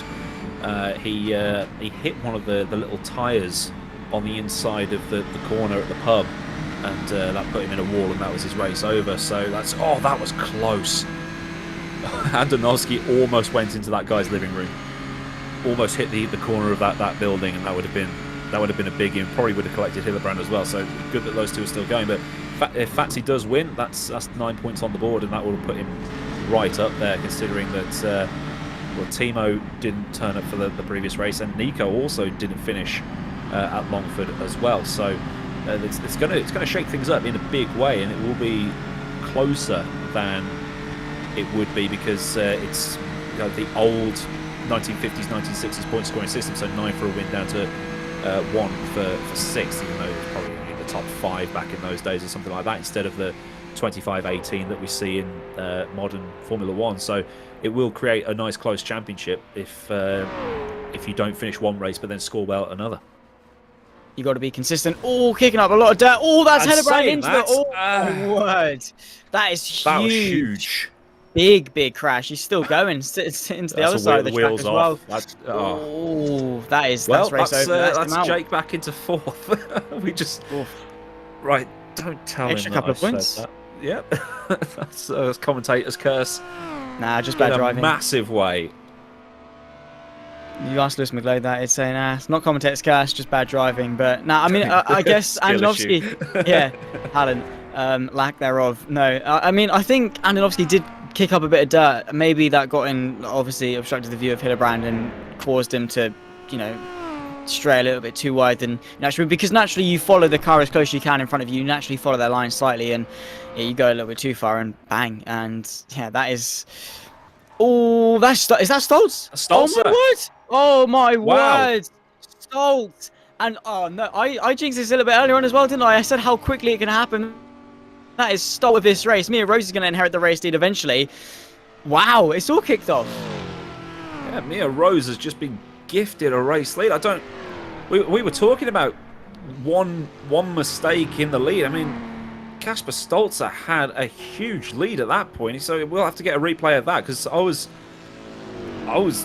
doing some moderation on chat and just saw this Danish flag go spinning around. So that's going to be gutting for Stolzer, because he missed the first round at Longford due to illness, and now to crash out of the lead of Spa when he was pretty much on for a certain 9 points. That's going to be, I'm going to use the term, it's suboptimal. Suboptimal indeed. Not quite ideal. There's better ways to win a race, and better ways to win a championship too. But that's got to hurt. That has got to be one of those ones that genuinely sting. It's just how has that happened? And again, it's so sudden. He probably would have been going for that corner thing. Everything's fine. Snap, bang, and he's like, sweet. It just comes at you so fast. You don't really have time to react to it. In some cases, it's yeah, this is going to end badly. This isn't great. But in some cases, like it has been today, it's just yeah, bang, off you go. And Stoltz especially, he looks so good. He's been pretty much unchallenged, well, entirely unchallenged in this race. And just, yeah, it didn't really look back from the start. This is what happened to Hillebrand going through, just drifted out wide. So did Andonovski, but followed Timo, didn't he? Yeah, Andonovski didn't hit the barrier, and Hillebrand, well, not the barrier, the pole, and Hillebrand just went straight into it. Yeah, again, that is 2 major crashes for some 2 top names as well in both this race and the championship as a whole, all coming to blows within this, the span of a couple of minutes, which, yeah, is certainly strange to say the least. Just trying to see. So Rajasu's now been promoted into second place in the 3 litre. He actually won at Longford, so that's going to be even better for his championship. But if Mia Rose picks up the 9 points for the win, she's going to be in a great position for the rest of the season, provided that she decides she wants to qualify for Isle of Man and the rest of the rounds of the season. But Mia Rose, absolutely rapid, the Australian. So it's all good in terms of, well, it's sort of, we've had 2 name drivers crash out. There's a lot of tyre squeal just coming through my headphones there. I think everything's okay. Yeah, everything's fine. Yeah, so we've got Jake have a bad start and sort of lucked his way up there into 4th position. Mia Rose getting up there into 1st position from what would have been a solid 2nd because of the demise of Kasper Stolzer.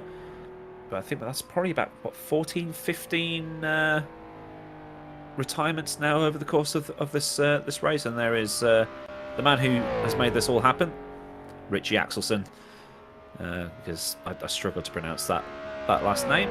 Englishman butchers foreign name. Loud and slow, mate. That's how you go for it. That's how you go for it. Desmarais. Or just whack onto Duolingo and go for it. Yeah, down the back straightaway, as he would call it. But he's 15 and a bit seconds off Andonovski in front. So, but if he just keeps it on track, he's in for a solid 4th. But yeah, there's still just under 45 minutes for Fatsi Simičić or Andonovski to bin it as well. So it's not over yet.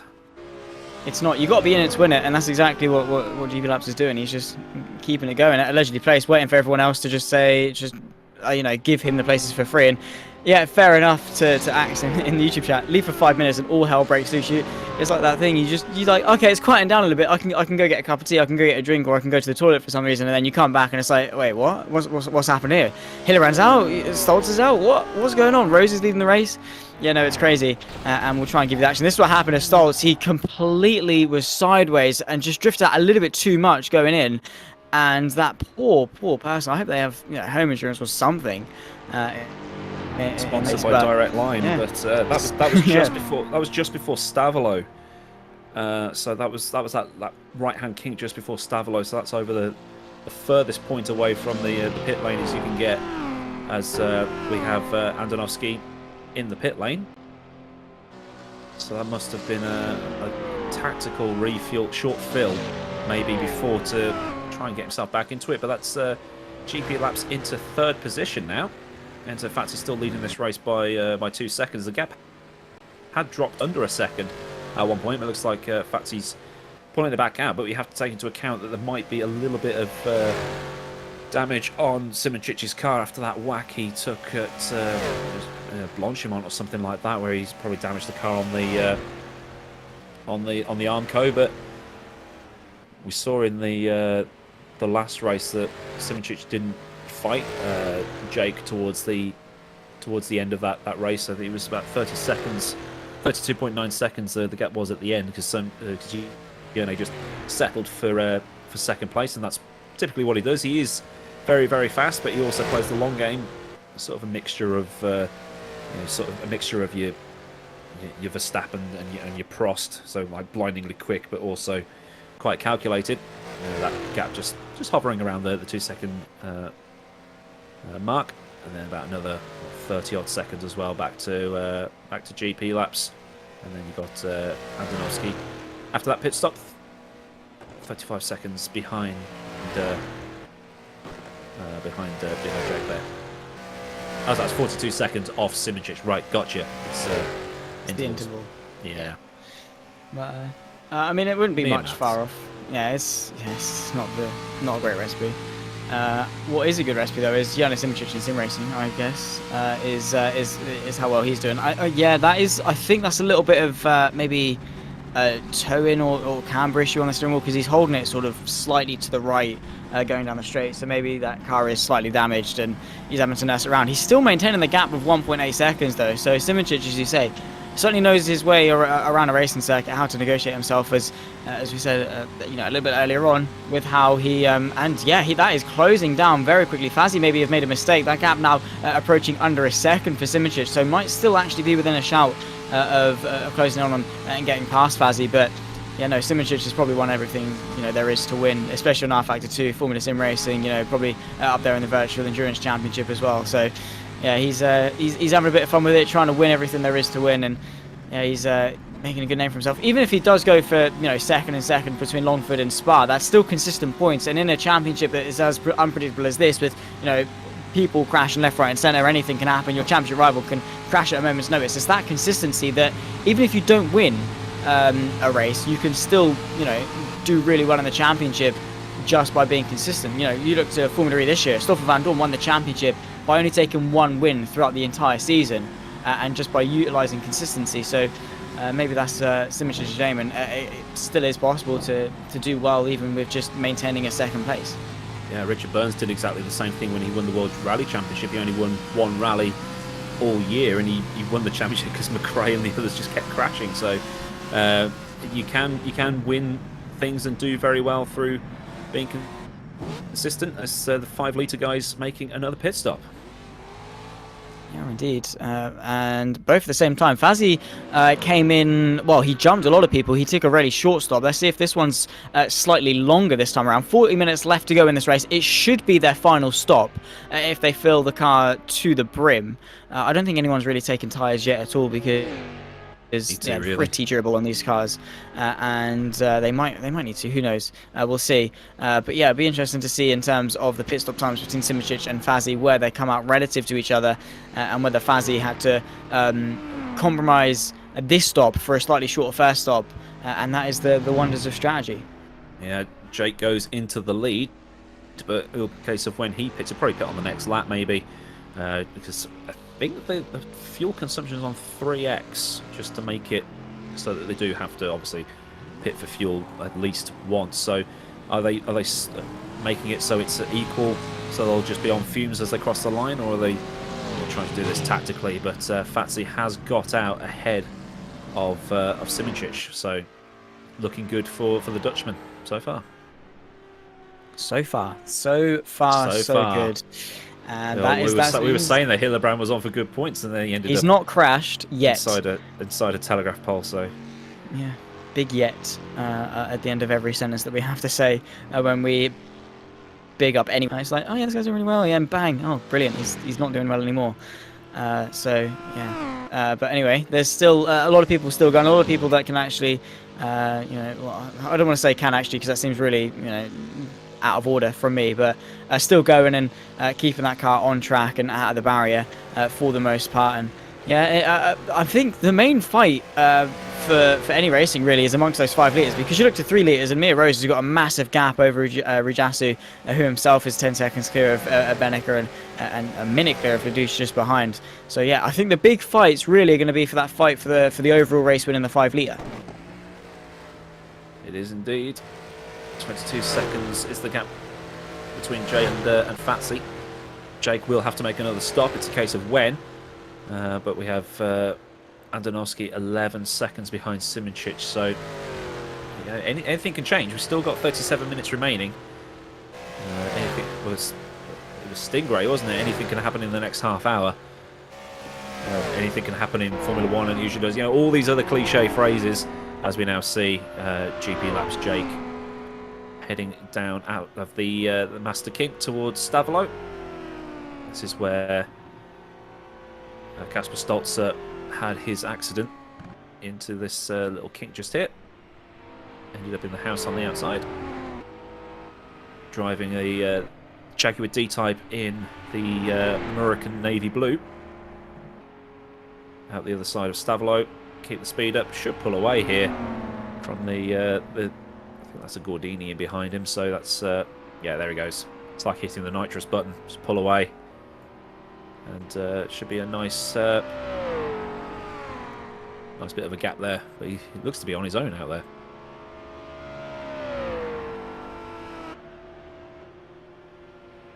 Just keep going, just be consistent, and he's still got to come into the pit lane as GP, and will of course relinquish this race lead. But while he's got some clear air, he's had clear air pretty much for the whole race anyway. So yeah, just utilise it as best he can and use some pace, because he certainly has pace. He obviously proved it at Longford, and coming in today with pre-qualifying and qualifying, and unfortunately for him the race didn't go to plan at the start. But again, he's just.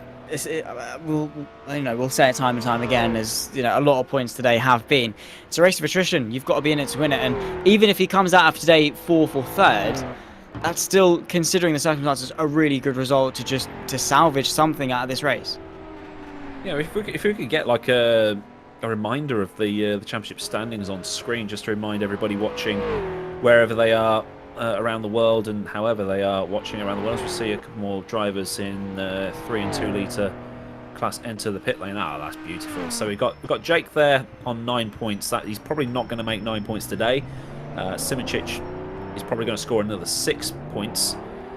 So if we assume that Jake finishes this race in 3rd position, that's 9 plus 4, whatever that is, and then you're probably getting another 6. So it's going to be very, very tight at the top. And Enzo Fazzi is going to jump up onto 9 points, so that can put him probably about 4th in the standings or something like that. So, well, it's probably just to give you an idea of where everything sits and how many points they score and things like that. So there's the 5 litre Drivers' Championship standings, which is basically the 5 guys that finished in the top 5 from the first race, because you can't obviously count any races before that because it was the first round of the season. So you can see the rest of the calendar there as well. Isle of Man is definitely next, then Dunrod, the Targa Florio, Isle of Man and Targa Florio. No clue how we're getting through that one, Zach. But Le Mans is the one I'm looking forward to. I can't wait to watch that on the old layout. So no chicanes, no Porsche curves, no Ford chicane. It's basically pretty much flat out it's a flat out triangle almost, pretty much like Spa. So it's going to be a lot of fun to watch, and hopefully no blown engines down that Mulsanne, which is going to be about 4 miles long, and the heavy braking zone for Mulsanne corner itself right at the end. Lovely jubbly, can't wait for that one. But we have got a really good calendar lined up. I can't know Dunrod and Targa very well, if at all. Isle of Man as well is a bit shaky for me because I didn't decide to indulge myself into a lot of motorsports. I've not been around for very long. Let's put it down that way. But 2 hours on the clock for each and every single one of them, and can't wait. There's towards the end of the year, 17th of December, we get to Le Mans. There's it's something to look forward to end and round off the year on, and just have a bit, again, just to try and enjoy yourself, have a bit of fun. It should be, with how close the 5 litres and the rest of the classes are. It should actually, hopefully, fingers crossed, be a really good championship fight for that one as well. And with how well Le Mans lend itself to slipstream and overtaking and things like that, it could actually come down right to the wire, which I'm sure everyone at home is looking forward to. Yeah, just to point something out here, Mamchak has retired from 3rd place in the 2 litre class, so we'll have to get a replay of that one, as that happened while we were going through the championship standings. And we've got so we've just seen Mia Rose, she's in the pit lane. Cantonen's in the pit lane for the 2 litre and 3 litre class leaders there. As you can see, 2 litre has swapped with 3 litre because the 2 litre leader is now ahead of. So Canton is basically ahead of Mia Rose. That's basically how that's happened. So once Mia gets back in front, you'd think they'll swap back over. So it's just a way of doing things there. So we'll try and get a replay of Mamchak's accident queued up for you, if it is indeed an accident and not a bit of disco fever. We've got Rajasu and Benica in the pit lane as well. So final pit stops for those guys. And it should just be a straight drive for the next half hour or so. Should be indeed. We're about 3/4 of the way through this race. It's been pretty close for a lot of it, and we're getting Casper Stoltz into the YouTube chat now. So he's not quite too bitter about crashing out. He's accepted it. He's come in to try and enjoy and maybe cheer some other people on for a good race today, especially those in the 5 litres who are very, very close indeed, and trying to have a good fight over the course of the next half an hour, the final half an hour to round off the 2 hours of Spa that we have got today. So yeah, I think for the most part, of course, now naturally it's died down just a little bit, which is to be expected. But that first stint, those 4 cars, bumper to bumper to bumper to bumper, you can't beat things like that. Yeah, and Jake will put together a highlight reel for those that have come in late and things like that. We'll show some highlights towards the end if the whole DVR type thing has worked properly. But like you say, with these top drivers like Casper, like Enzo, like Yerne, like Timo, like Nico, they've come in, and usually when these sorts of things happen, you do get the esports guys come in, as Jake's now in the pit lane. They come in and they try hard. They take it far too seriously. They do their setup trickery and things like that, as there's now a yellow flag in Sector 1 and in Sector 3, but that's quickly been cleared. And it sort of ruins the vibe of it, but they've come in, they're here to have fun, they are having fun, and we've actually got some decent racing out of it at the end of it. So here is the replay of the burgundy minty aquafresh car getting a bit of a spin, and Ouch. Yeah, how are you going to explain that one to the owner of that Beetle? You don't. You leave a note, say sorry, don't leave your information, and run. Take the license plate off the car and sprint. Here's a box of Quality Street, sorry. Yeah, here's a $5, still out of my pocket. Or just write a note, pretend you're a kid that's just dropped his bike on the car. That's all you can do. You know, maybe feel bad about it. It's one of those tall unicycles they use in the circus. It's quite heavy. It's limited edition and things like that. It does pack a bit of a punch, and the kid's quite big as well. When he fell off the bike, went through the window. That's exactly what it is. So you make the owner feel bad, make them feel guilty, just gaslight them into not pressing any charges. But no, the thing is though, he almost had the car saved as well. He flung it around a couple of times and was on the brakes. Like, it's not like one of those like we saw with Stoltz, with how it was just so close, bang, out. He spun for a good while and was very close to keeping that car in control. I think it was just the grass and the slight uphill section that just sent the car out of it. So close, but so far at the same time. Yeah, that's the thing with these sort of older... I mean, I do the stewarding for a BTCC league, and they were racing at Thruxton last week, and one of the drivers got biffed off at Goodwood Corner. He actually ended up in the trees right off on the other side of the field. Is the runoff area there. So these older tracks, they've got a lot of runoff. It's just that it's a lot less safe runoff compared to what you see on modern tracks, as we're now on board with Jane Simičić going through the Master Kink. I get anxious on their behalf every time I watch them go through. It's just crazy. Up towards Malmedy, that is Enzo Fazzi in front. You can see that the car is wobbling very slightly as we see the sort of rear view of Enzo in the middle between the lap traffic. And yeah, that car is looking a bit second-hand for Simičić, but to be holding that gap at 2 seconds, is that Enzo managing the gap, or is it Simičić just being very good at what he does? I'm going to say yes to that. Bit of both, yeah. Just yes. I mean, Simičić is very good. Fazzi, of course, is still being very, very consistent to maintain that gap as he throws the needle through the middle of a couple of lap cars too. That can always be a bit sketchy. But no, yeah, so the slightly worse for wear car, that's certainly not how it racked out of the showroom by any means, or out of the factory, I suppose. As he goes through, again, using all the track. Even with a slightly damaged car, even though he's going to be losing a few tenths a lap because of that damage, he's still no stranger to just being like, yeah, no, there's track there, I'm going to use it. Yeah, he's probably... was it some of the stuff that you see with some of these like top-level F1 drivers? You see like so-and-so's got a bit of a problem with the graining on their tyres or the blistering on their tyres, but then they figure out how to drive around it. You see Hamilton's done it a few times, and Verstappen's done it a few times where they've got a problem with the car, but they've driven around it and still been able to put the times in. And Simičić is one of those drivers that can do that. As we find out that it's the reason that Casper stacked it in such I mean, it was a brilliant crash.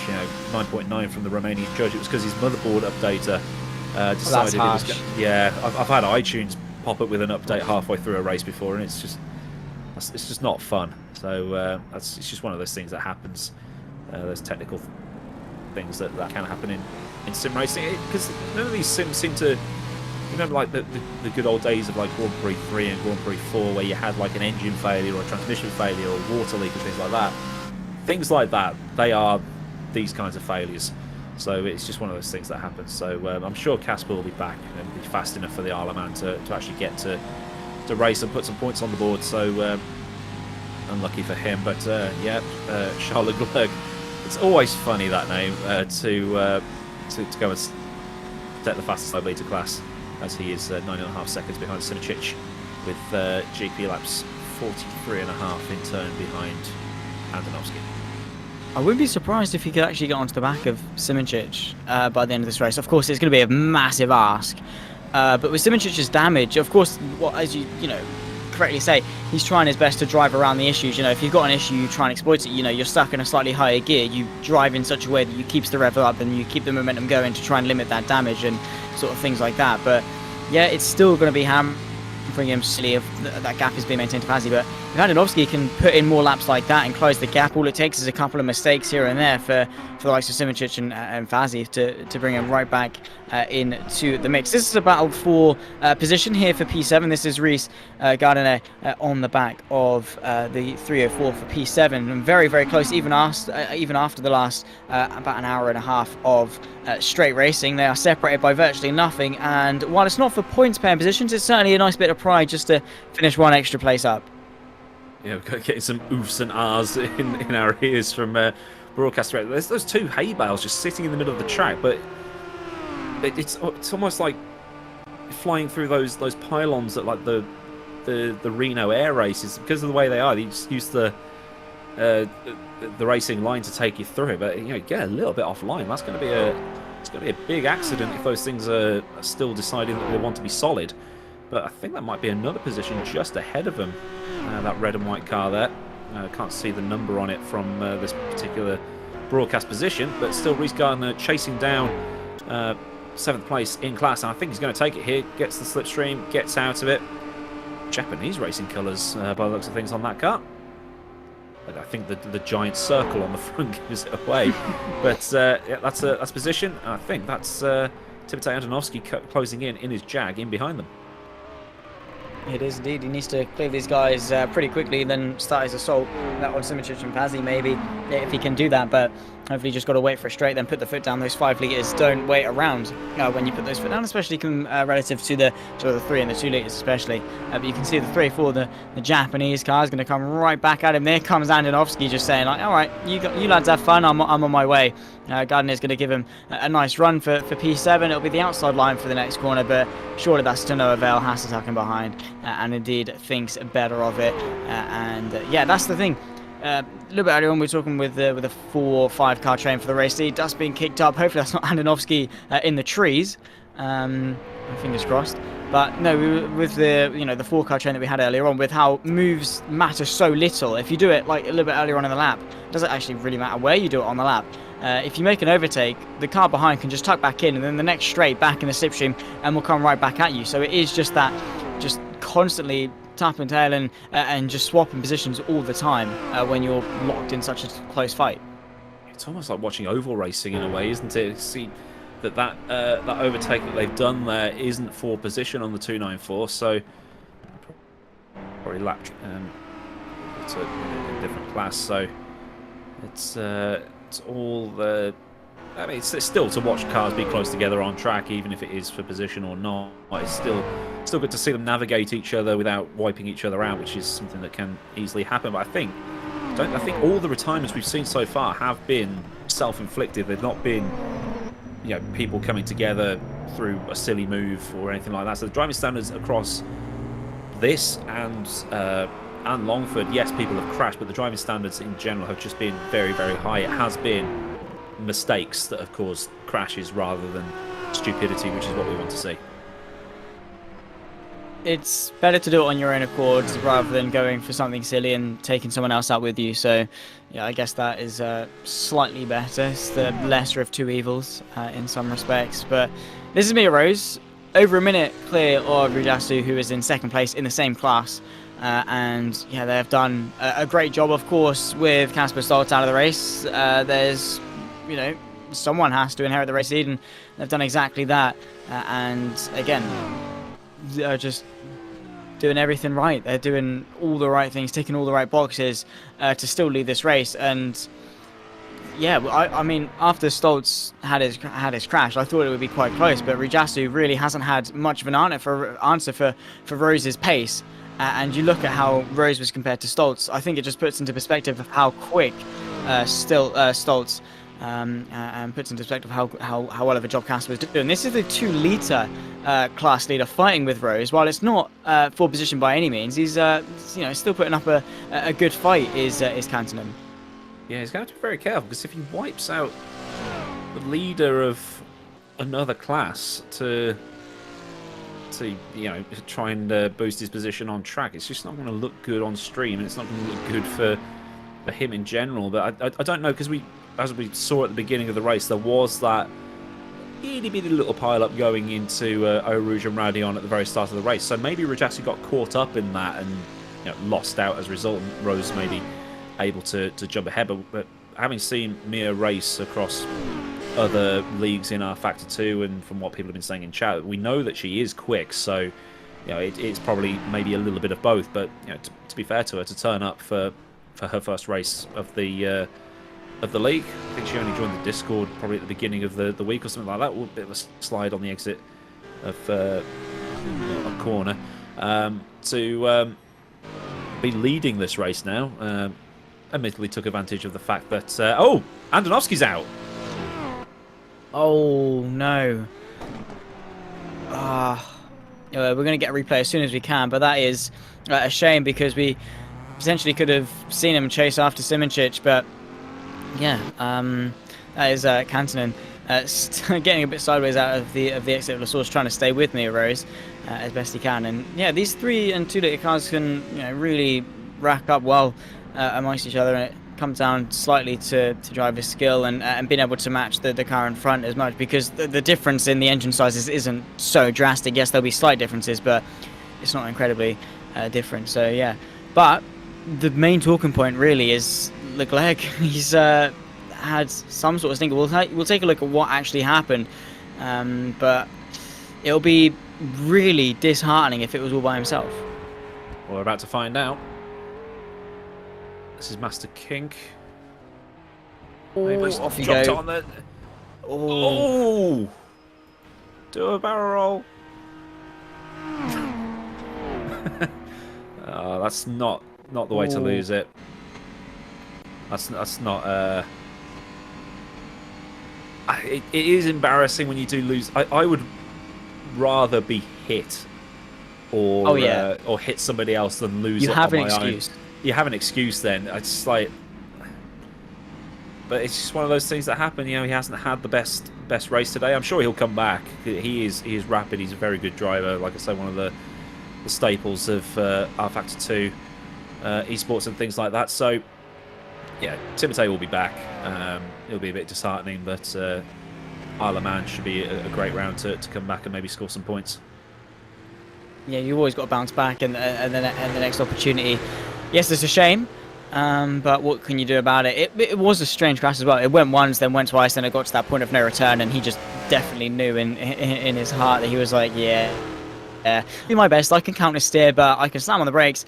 This car is not cooperating by any means, and still, it's not completely doom and gloom. We still got a fight for the race lead between Fazzy and Simoncic in the final 17 minutes of this race. Certainly getting towards the closing stages. Can Simoncic pull something out of the bag, to nurse this damage, get onto the back of Fazzy, and of course make that move stick is going to be the most important thing, because it's one thing to catch, it's one thing to get past, but it's another thing to stay in front as well, especially with how competitive these two have been and just down each other's throats for the last hour and 43 minutes. Yeah, Fazzy seems to have either backed off a tiny bit, or Simoncic has found more in the car, having driven it around for the last 20 minutes or so. But it's like going back to the whole thing with Andonovski. You've got cars. These cars don't have any downforce. It's all mechanical. So once the car is going, it's pretty much gone. It's not like the downforce will take back over and push you back into the ground and give you the more grip. It's just sort of like you're only ever losing it. So you do get to that point of no return a lot quicker.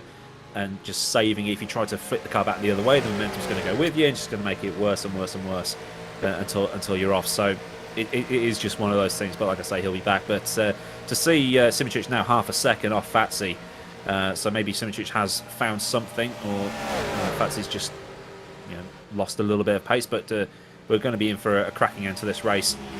With it looks like just 3 runners left in the 5 litre class. It looks like that Jake is guaranteed a 3rd position at this rate. He's a minute back, but he's in 3rd place, so he'll still be taking a good chunk of points out of this race. Jonas Simoncic looking to the right-hand side. He is certainly eyeing up the move now in prime slipstream range of Fazzy in front of him.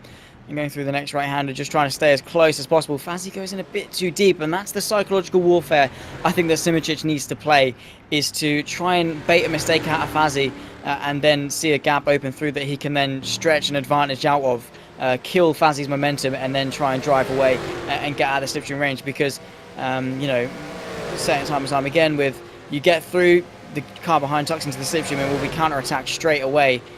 So you need to pick your moments well, you need to position your car well enough to limit the chance of a counter-attack.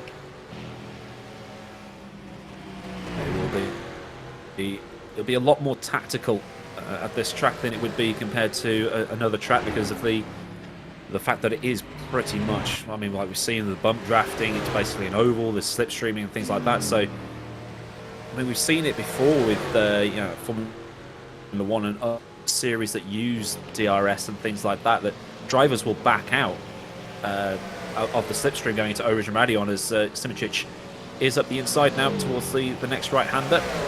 I think this is just going up towards Blanchimont. Yep, it is. So through Blanchimont there. So not a place we've seen many overtakes, to be honest, as they come round towards the what is now the start-finish line of the...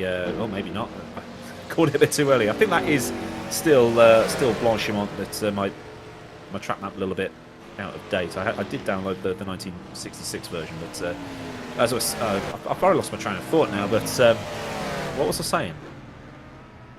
I don't know. No clue. Great commentators. We are not good at this job. For a job that requires talking and actually knowing what you're talking about, yeah, we're doing a fantastic job of that one. And to answer the question in chat, this is, I believe off the top of my head, the 1954. Is that the cars or the track? Cars are 54, track is 66. There you go, Corvette John, there's your answer. If you do have questions in chat, do ask them. We'll answer them on the stream as well. So I did put a poll up. Who will win? I'll end the poll. Where has my poll gone? Oh, there it is. I asked who will win. 42% have said Fazzy, 34% have said someone else, and 22% have said Simičić. That's, they're not very confident in Simičić winning this race, but he's in the lead right now. So that was what I was talking about, the slipstream. People backing out into Eau Rouge and Radion to get the run up the Kemmel Straight, to not lose the downforce off the dirty air and things like that. So it may be a case of timing the slipstream correctly, but Simičić has got that lead up to nearly a second with a damaged car. So it might be Simičić's race to win, but it's also Simičić's race to lose. Very philosophical of you there. I mean, he's doing everything right in order to try and consolidate this race win. Fazzy just needs to stay within the slipstream range. And Ian Albuquerque voted for Simičić when the poll went up. So, I mean, that would be impressive. That would be some impressive, you know, prediction. As Janis Simičić just gets it very sideways off the exit of that corner, nearly onto the grass. In fact, was onto the grass, kicked some dust up into Fazzy's face. But yeah, this is going to be a crucial lap for Simičić. So if he can get out of the slipstream range and be under no threat, it will be a relatively easy final sort of 10 minutes of this race. If Fazzy can stay there and keep hammering on the pressure, it's going to be a slightly more difficult ordeal. The gap's now over a second, so Simičić does appear to have found something over Enzo Fazzy in behind, but the top three is looking how we did expect it to. The yellow flag comes out in Sector 2. We were expecting the Ferraris to be better here. Obviously, we did have the carnage at turns 1 and 2, which may have upset that a little bit slightly, but for the two Ferraris to be leading, you might think that Enzo might just be settling for second at this point, because of, you know, he needs to get some points on the board for the championship, and then you've got Jake about 65 seconds, a minute and a bit behind Enzo. So it is probably, this might be how it ends, but Simičić finding some late race pace. And Diaz has now does not finished from the race, so we'll cue that one up as the Aston Martin retires. Pretty much a Gordini Cup now in Maserati Cup. Oh, sorry, the Maseratis have now taken the lead on track.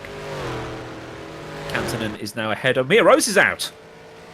Oh, Another race leader in the 3 litre class is out of the race. Rujasu inherits the lead in 3 litre. This is... Stick with this, because anything... We've still got 10.5 minutes left. Anything else that can happen here. So, yeah, we've just lost Mia Rose and Diaz from the 3 litre class standings. So, Rujasu is now the second person in this race. Well, third person to lead the 3 litre class, but is the second person to inherit the 3 litre class lead. yeah, that is... I mean, for Stoltz, it's like, you know, it happened, you know, with like a decent amount of time left to go. For Mia Rose, it's with 10 minutes left to go. You're nearly at the end. I guess it is the most grueling 10 minutes of the entire race, because you're so close. You can almost see it. And then it can all come undone at a moment's notice, and that's exactly what's happened to me, Rose. But Rujasu is going to be counting his lucky stars or something, because to inherit that race lead from over a minute back, he's going to be absolutely chuffed. And now there's only 3 people left. We've got Rujasu, Benica, and Ladouche, who will round off the podium. So similar to the 5 litre class, they've only got 3 people left racing. So if you can get to the end, again, you've got to be in it to win it, but you can still pick yourself up a nice... you know, a nice podium. And get him heard, her internet dropped, which Australian internet. That is harsh. But as you said, it's the equivalent of an engine blowout, a gearbox issue, fuel injector, whatever it is. It's the equivalent of a mechanical issue in real life, and yeah, that's racing. Yeah, we'll just have to see what happened to Diaz then, because that'll be... let's see what caused that one. So we know that Mia's was...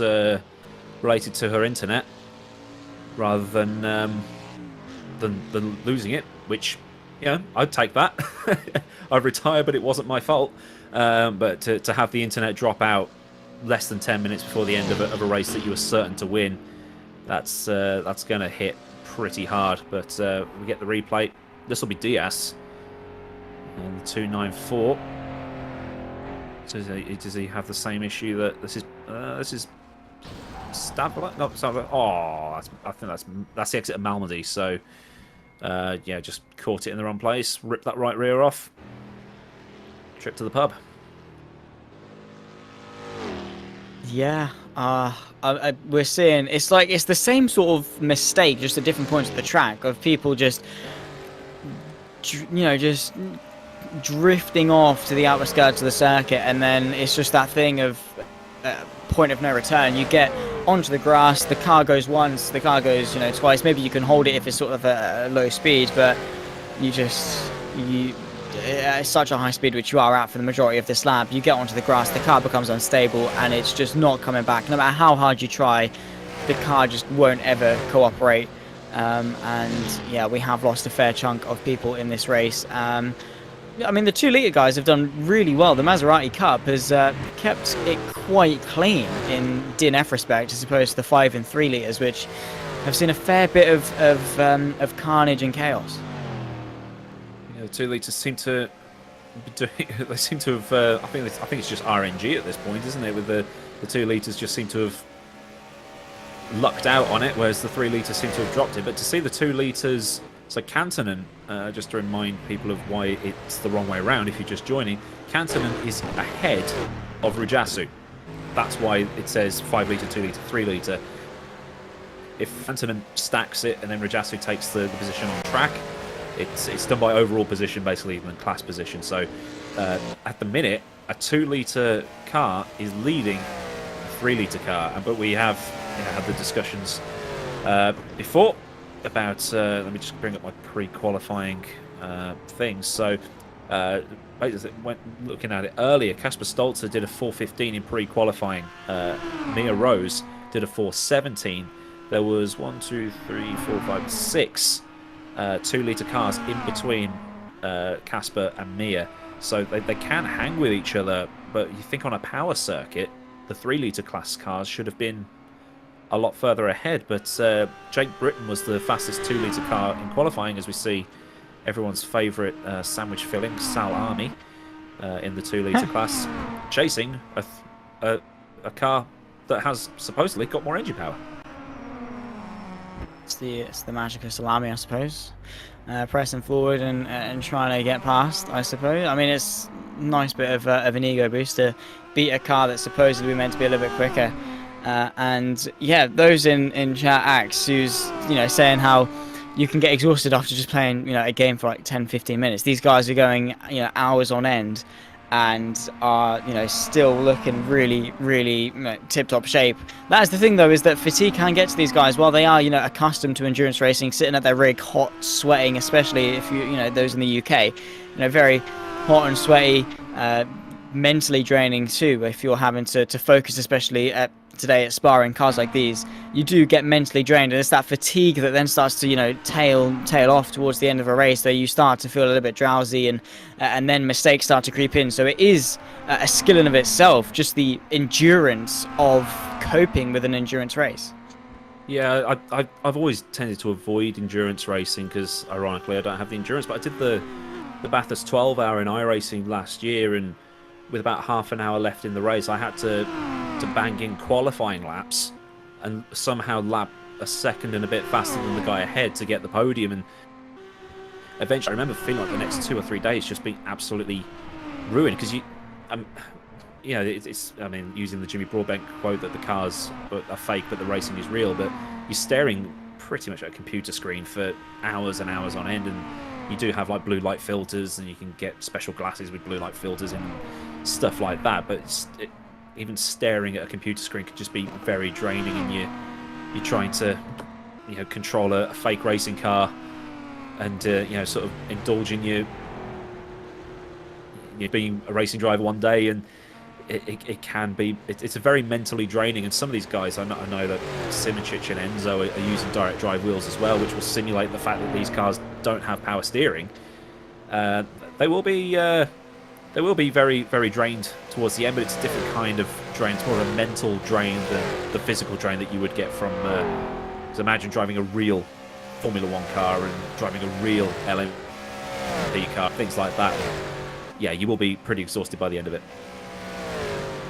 Of course, you can't one-to-ones, simulate the G-forces and the real-life forces. You can get close.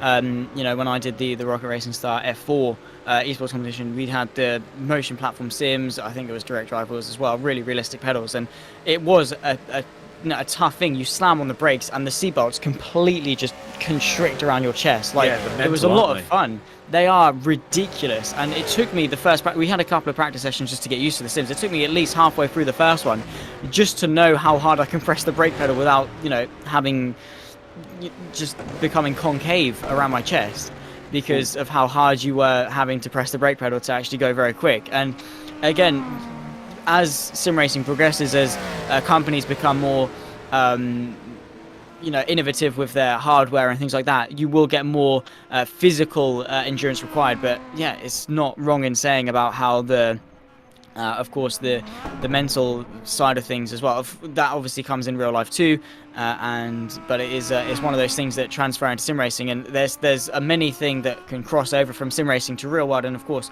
real world back into sim racing, and that mental just durability of being able to cope with a championship battle, or knowing when to go for a move, when not to go for a move, the patience, the morale.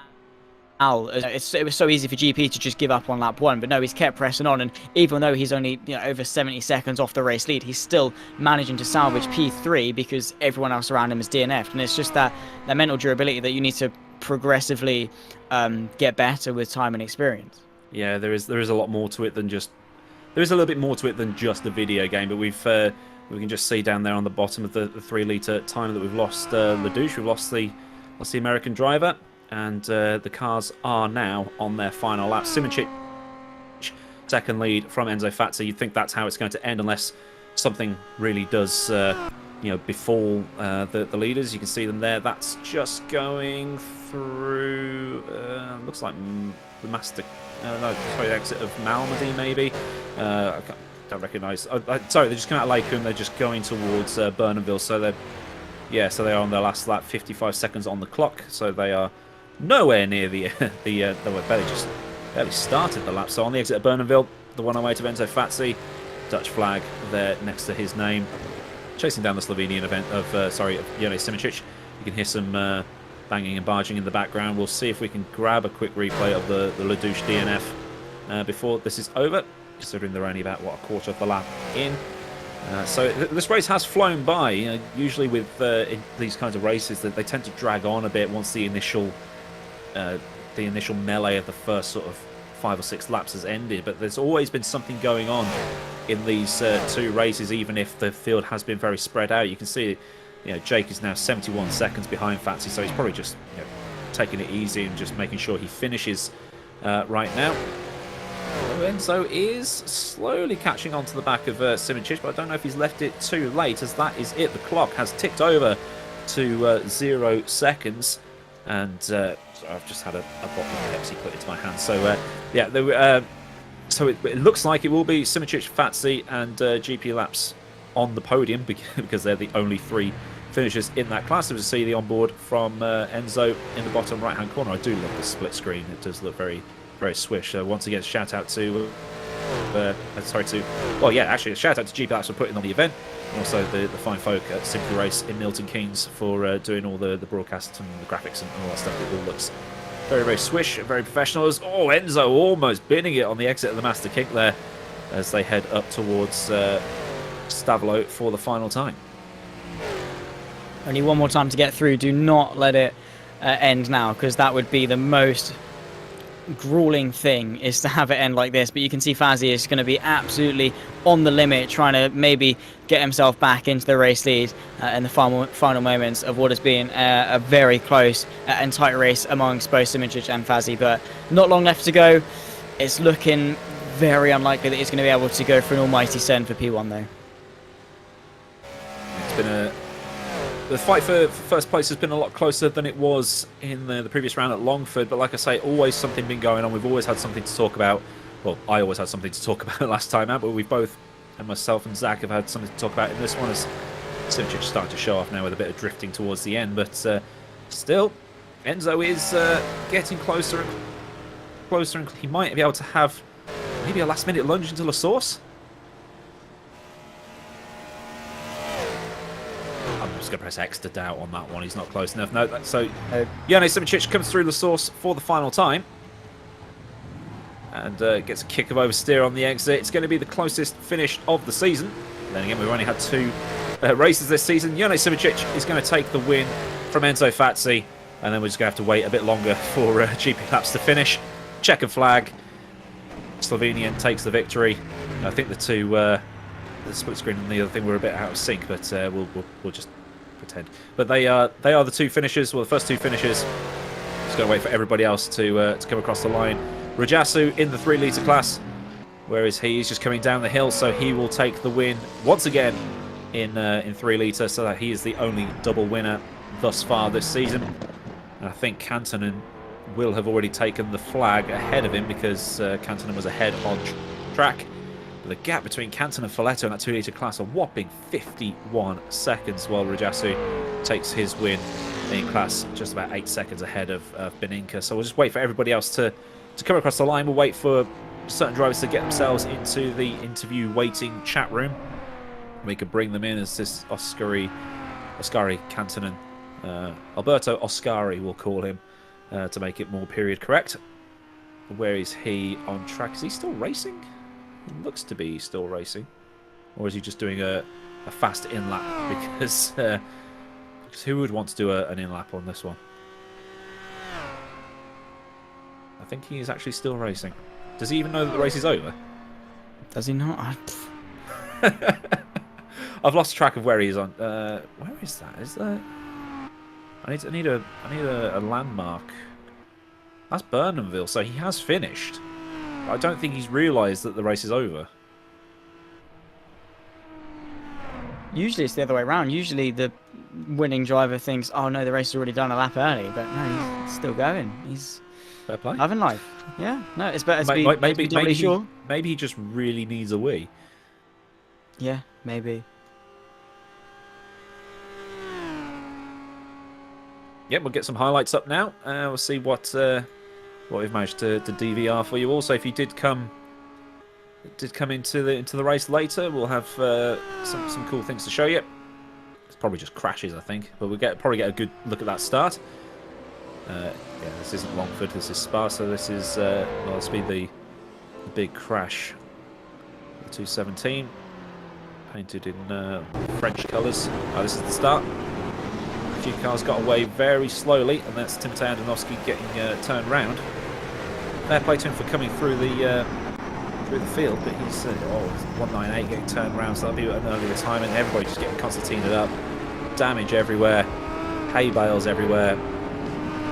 Not the most optimal of starts. They were told to be very careful going through there. This is the four-way fight that we have for the lead between Hillebrand, Fatsi, and Simoncic, with Costa in behind them, sort of dropping off towards the end. He did lead a few laps at the start of this race, dropped back and ultimately didn't finish. That was a great piece of racing between the three of them. R-Factor 2 sort of stalwarts, if you will, and this was that was the big crash between the 217 ending that race. That was a big crash, probably the biggest one we saw all afternoon. Mercedes ending up in the Red River. It's probably taking the old original loop through that section. This is Costa going through Blanchimont. This will be where he hit the wall and just ended up ghosting through. Apologies if there are any bits of glitches. It's the replay rather than the actual game.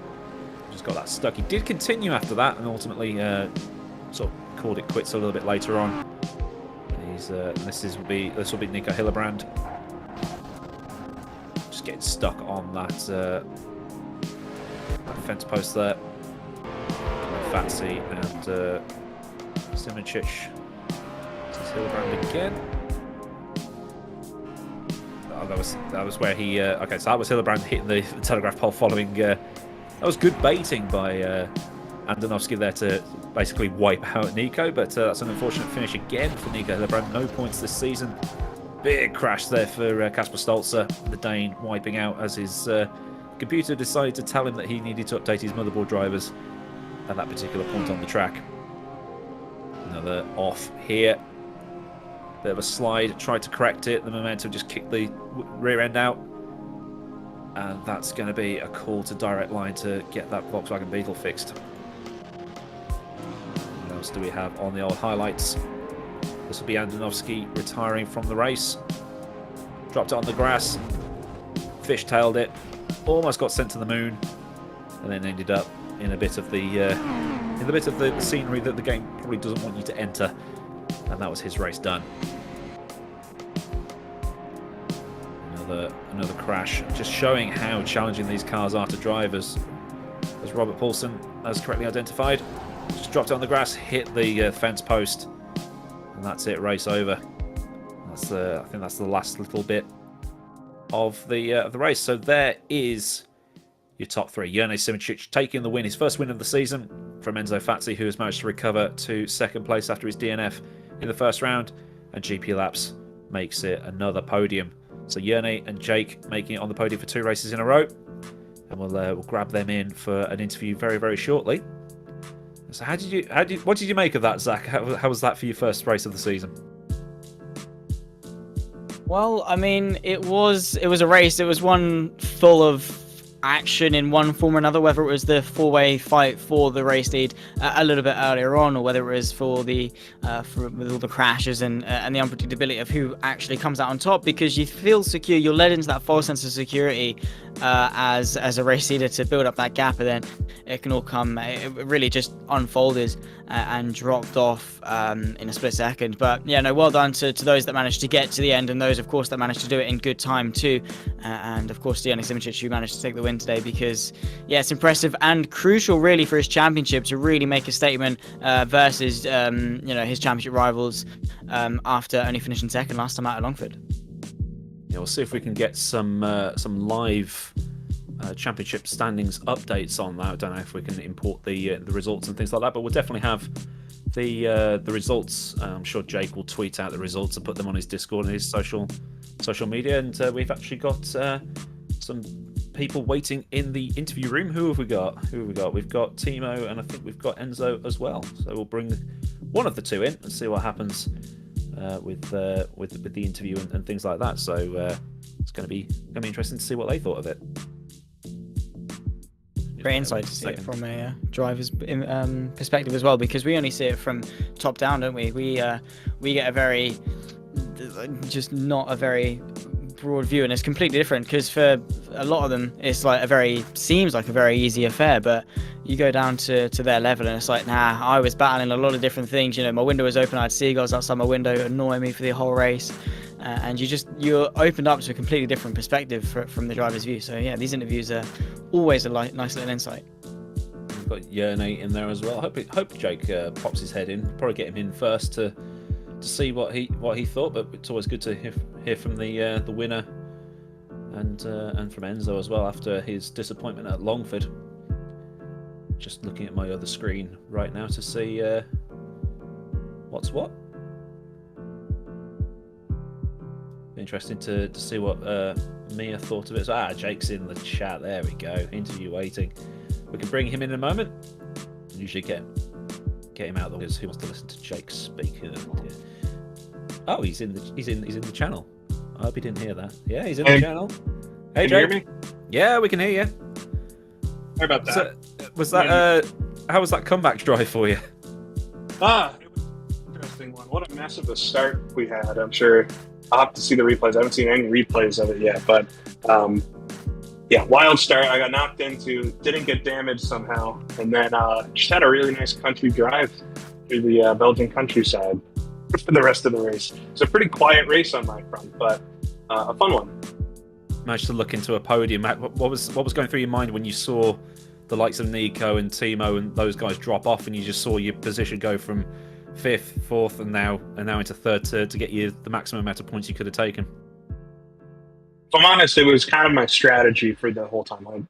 I knew I didn't have the outright pace or the consistency to do super fast laps the whole race. So I was kind of banking on some folks having some incidents, and I'm actually pleasantly surprised with just once we got going how good the racing was overall, and that folks were able to put on a good show. Charles and Nico and Hrrc and Enzo, Juanmi, they were all so fast. So it really, I guess, could have been any of this. Yeah, it was fun to watch. What we noticed is that there's always been something going on. So it's not like there's one or two OP drivers and everybody else. The BOP seems all right. The talent spread seems all right. How do you think it's all going to be for Isle of Man, which is going to be a totally different event where it's going to be a traditional time trial rather than an actual proper full-on race? Yeah, Isle of Man, I think it's going to be one of the first big time trial races that we haven't found too many examples of this. So a lot of unknowns, both in conducting an event, but also just how it's going to be for these cars. The BOP's been interesting, BOP in the fact that we're not changing it to balance it, but just, in qualifying for this race, it seemed a lot like the Jag was going to run away with it again, but clearly the driving ability and consistency with the Ferrari, Enzo and Hrrc were able to put on a bit of a clinic, weren't they? Yeah, they are annoyingly quick, aren't they? So we'll let you get back to your stream and probably crack open a couple of beers, and I suppose it'd be nearly lunchtime for you over there in Boston. So we'll let you get back to things and let yourself have a chilled out into your stream. So thanks for putting this on again, and we'll see you at the Isle of Man hopefully. See you at the Isle of Man. All right, that was Jake for GP Laps, the man who made every second of this possible. Who have we got next, Dan? We've got Enzo next. Oh, this is gonna be hell. We're bringing Enzo Fazzi, who finished 2nd in the Ferrari, which would be good for him considering he didn't finish at Longford. So we bring in the man who works for Hoisingveld Engineering. Enzo, how you doing? Hello. All right. As enthusiastic as ever. How does it feel to get some points on the board after having that unfortunate accident at Longford last time out? Yeah, that was exactly how I was driving most of the time when I was leading. I think I didn't want to push. I knew Hrrc was slightly faster, but I didn't want to push any harder and lose it. So I was just driving at 98, 99%. I figured that once Jenny would catch up, I would just not have to struggle too much to stay in his draft, but I was wrong, unfortunately. He's got that annoying habit of doing that, hasn't he? Just getting in front and pulling away when you think you've got him. So at the end, was it just a case of just staying on track and scoring points as opposed to trying and battling for them? No, once he got past, he got a little bit lucky with the back marker, like pulling him away from me. So I lost the draft, and then the last 3 laps or something, I pushed quite hard and I caught back up a little bit, but it wasn't enough to really get a good toe from him and go for a move. In hindsight, I should have just. In hindsight, I should have just pushed harder all the whole time. Yeah. But how was it when it was the 4 of you fighting for the lead? Was there ever a moment where you thought, I'm about to die here, or was it just a case of these guys and you were able to just get on with it? Well, Nico kept going off, and I was just waiting for a big one to happen. I preferred the bits of driving on my own, setting my own pace, and not having to deal with with other cars around. Yeah, so it's always good to finish and to not get taken out. So how do you think it's going to be for Isle of Man next time out, with the fact that it's going to be almost an old school rally rather than an actual race? Well, given that we start by number, I'm starting behind GP laps based on all the previous pre-qualies, and then no one else in front of me. So I think that's a good starting point to just not have anyone in my way except for GP laps. And just finish probably. Well, no, just push and miles not have to deal with traffic. That's also a good point. Yeah, so I know the track, so I hope I'm up to speed right away. That's always good to know. So I'll let you cool off, crack open a beer or whatever, and let you have a good end to your evening. Yep, thanks for having me. No worries. Yep. Enzo Fazzi there, who finished second and bagged himself a decent 6 points. We'll probably bring in Yerne for an interview, because he did win and he's get his thoughts on things. Yep, and getting the win for the Ferrari. So we've had the Ferrari winner race and we've had the Jag winner race. So Yerne Simicic, congratulations on the win. How was that for an afternoon's racing? Thank you. To be honest, it was pretty stressful at some points, because like 1 or 2 times I thought I have just DNF'd, but for whatever reason the car was not too damaged. Like one time I went from 3rd to 2nd gear, but I found my 4th gear, and then there was a wall and I almost rolled the car. But there was some damage, but somehow the place was still there, so that was pretty insane. How bad was it after you hit the wall? Was it just a little bit of suspension, or was it just something you could drive around? Yeah, I think slightly bent steering, but no drag, which was pretty funny given that the car was like dark blue all around in the HUD. So yeah, it was pretty intense.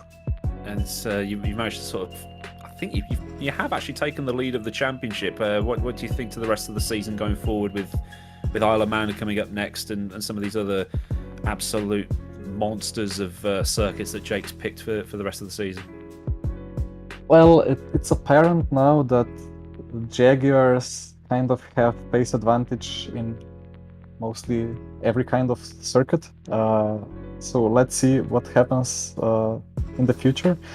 But yeah, even today, even with crazy lap times and crazy pushing in qualifying, I could not really come close to the pole in the end. And then in the race, even when Nicolas had the incident at the start, he closed up on us on the Ferraris and overtook us. So I thought, well, that's it for the race. But somehow in the end, 2 Ferraris 1 minute ahead of the first Jaguar. So pretty nice.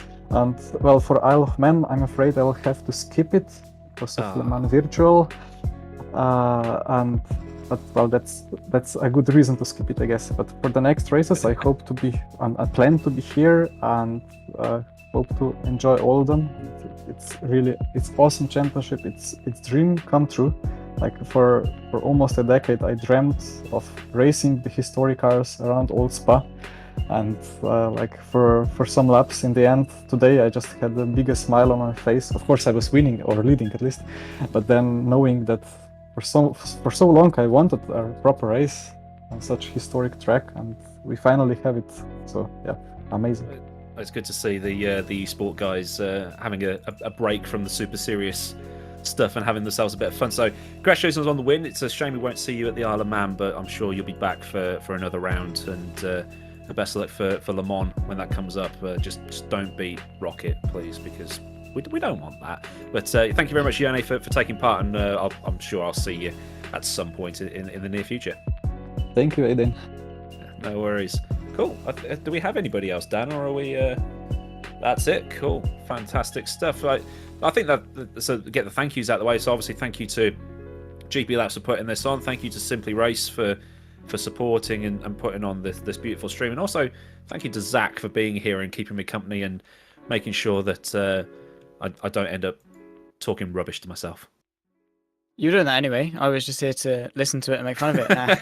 But no, it's been an absolute pleasure to be alongside you, mate. Yeah, while it was a really good race, great second round to the season. Well done to all our winners and everyone that even just made it to the end. To be fair, it was an absolute cracker. I do hope everyone at home enjoyed it as well. We held a decent amount of viewers as well. So yeah, thank you to everyone for joining in. Thanks to all the support that's been coming in for this series too. But yeah, no, I think that covers everything, Aiden.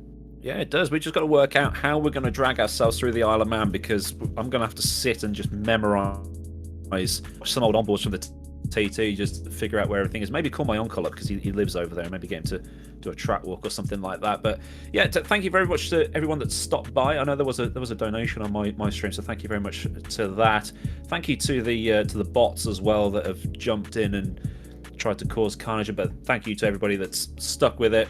Everybody seems to have had a good time watching it, and there's going to be plenty more races starting with the Isle of Man later on. So until next time, I've been Aidan Millward, he's been Zach Sweeney, you've been brilliant, and we'll see you for the next round in a few weeks' time. So until then, goodbye.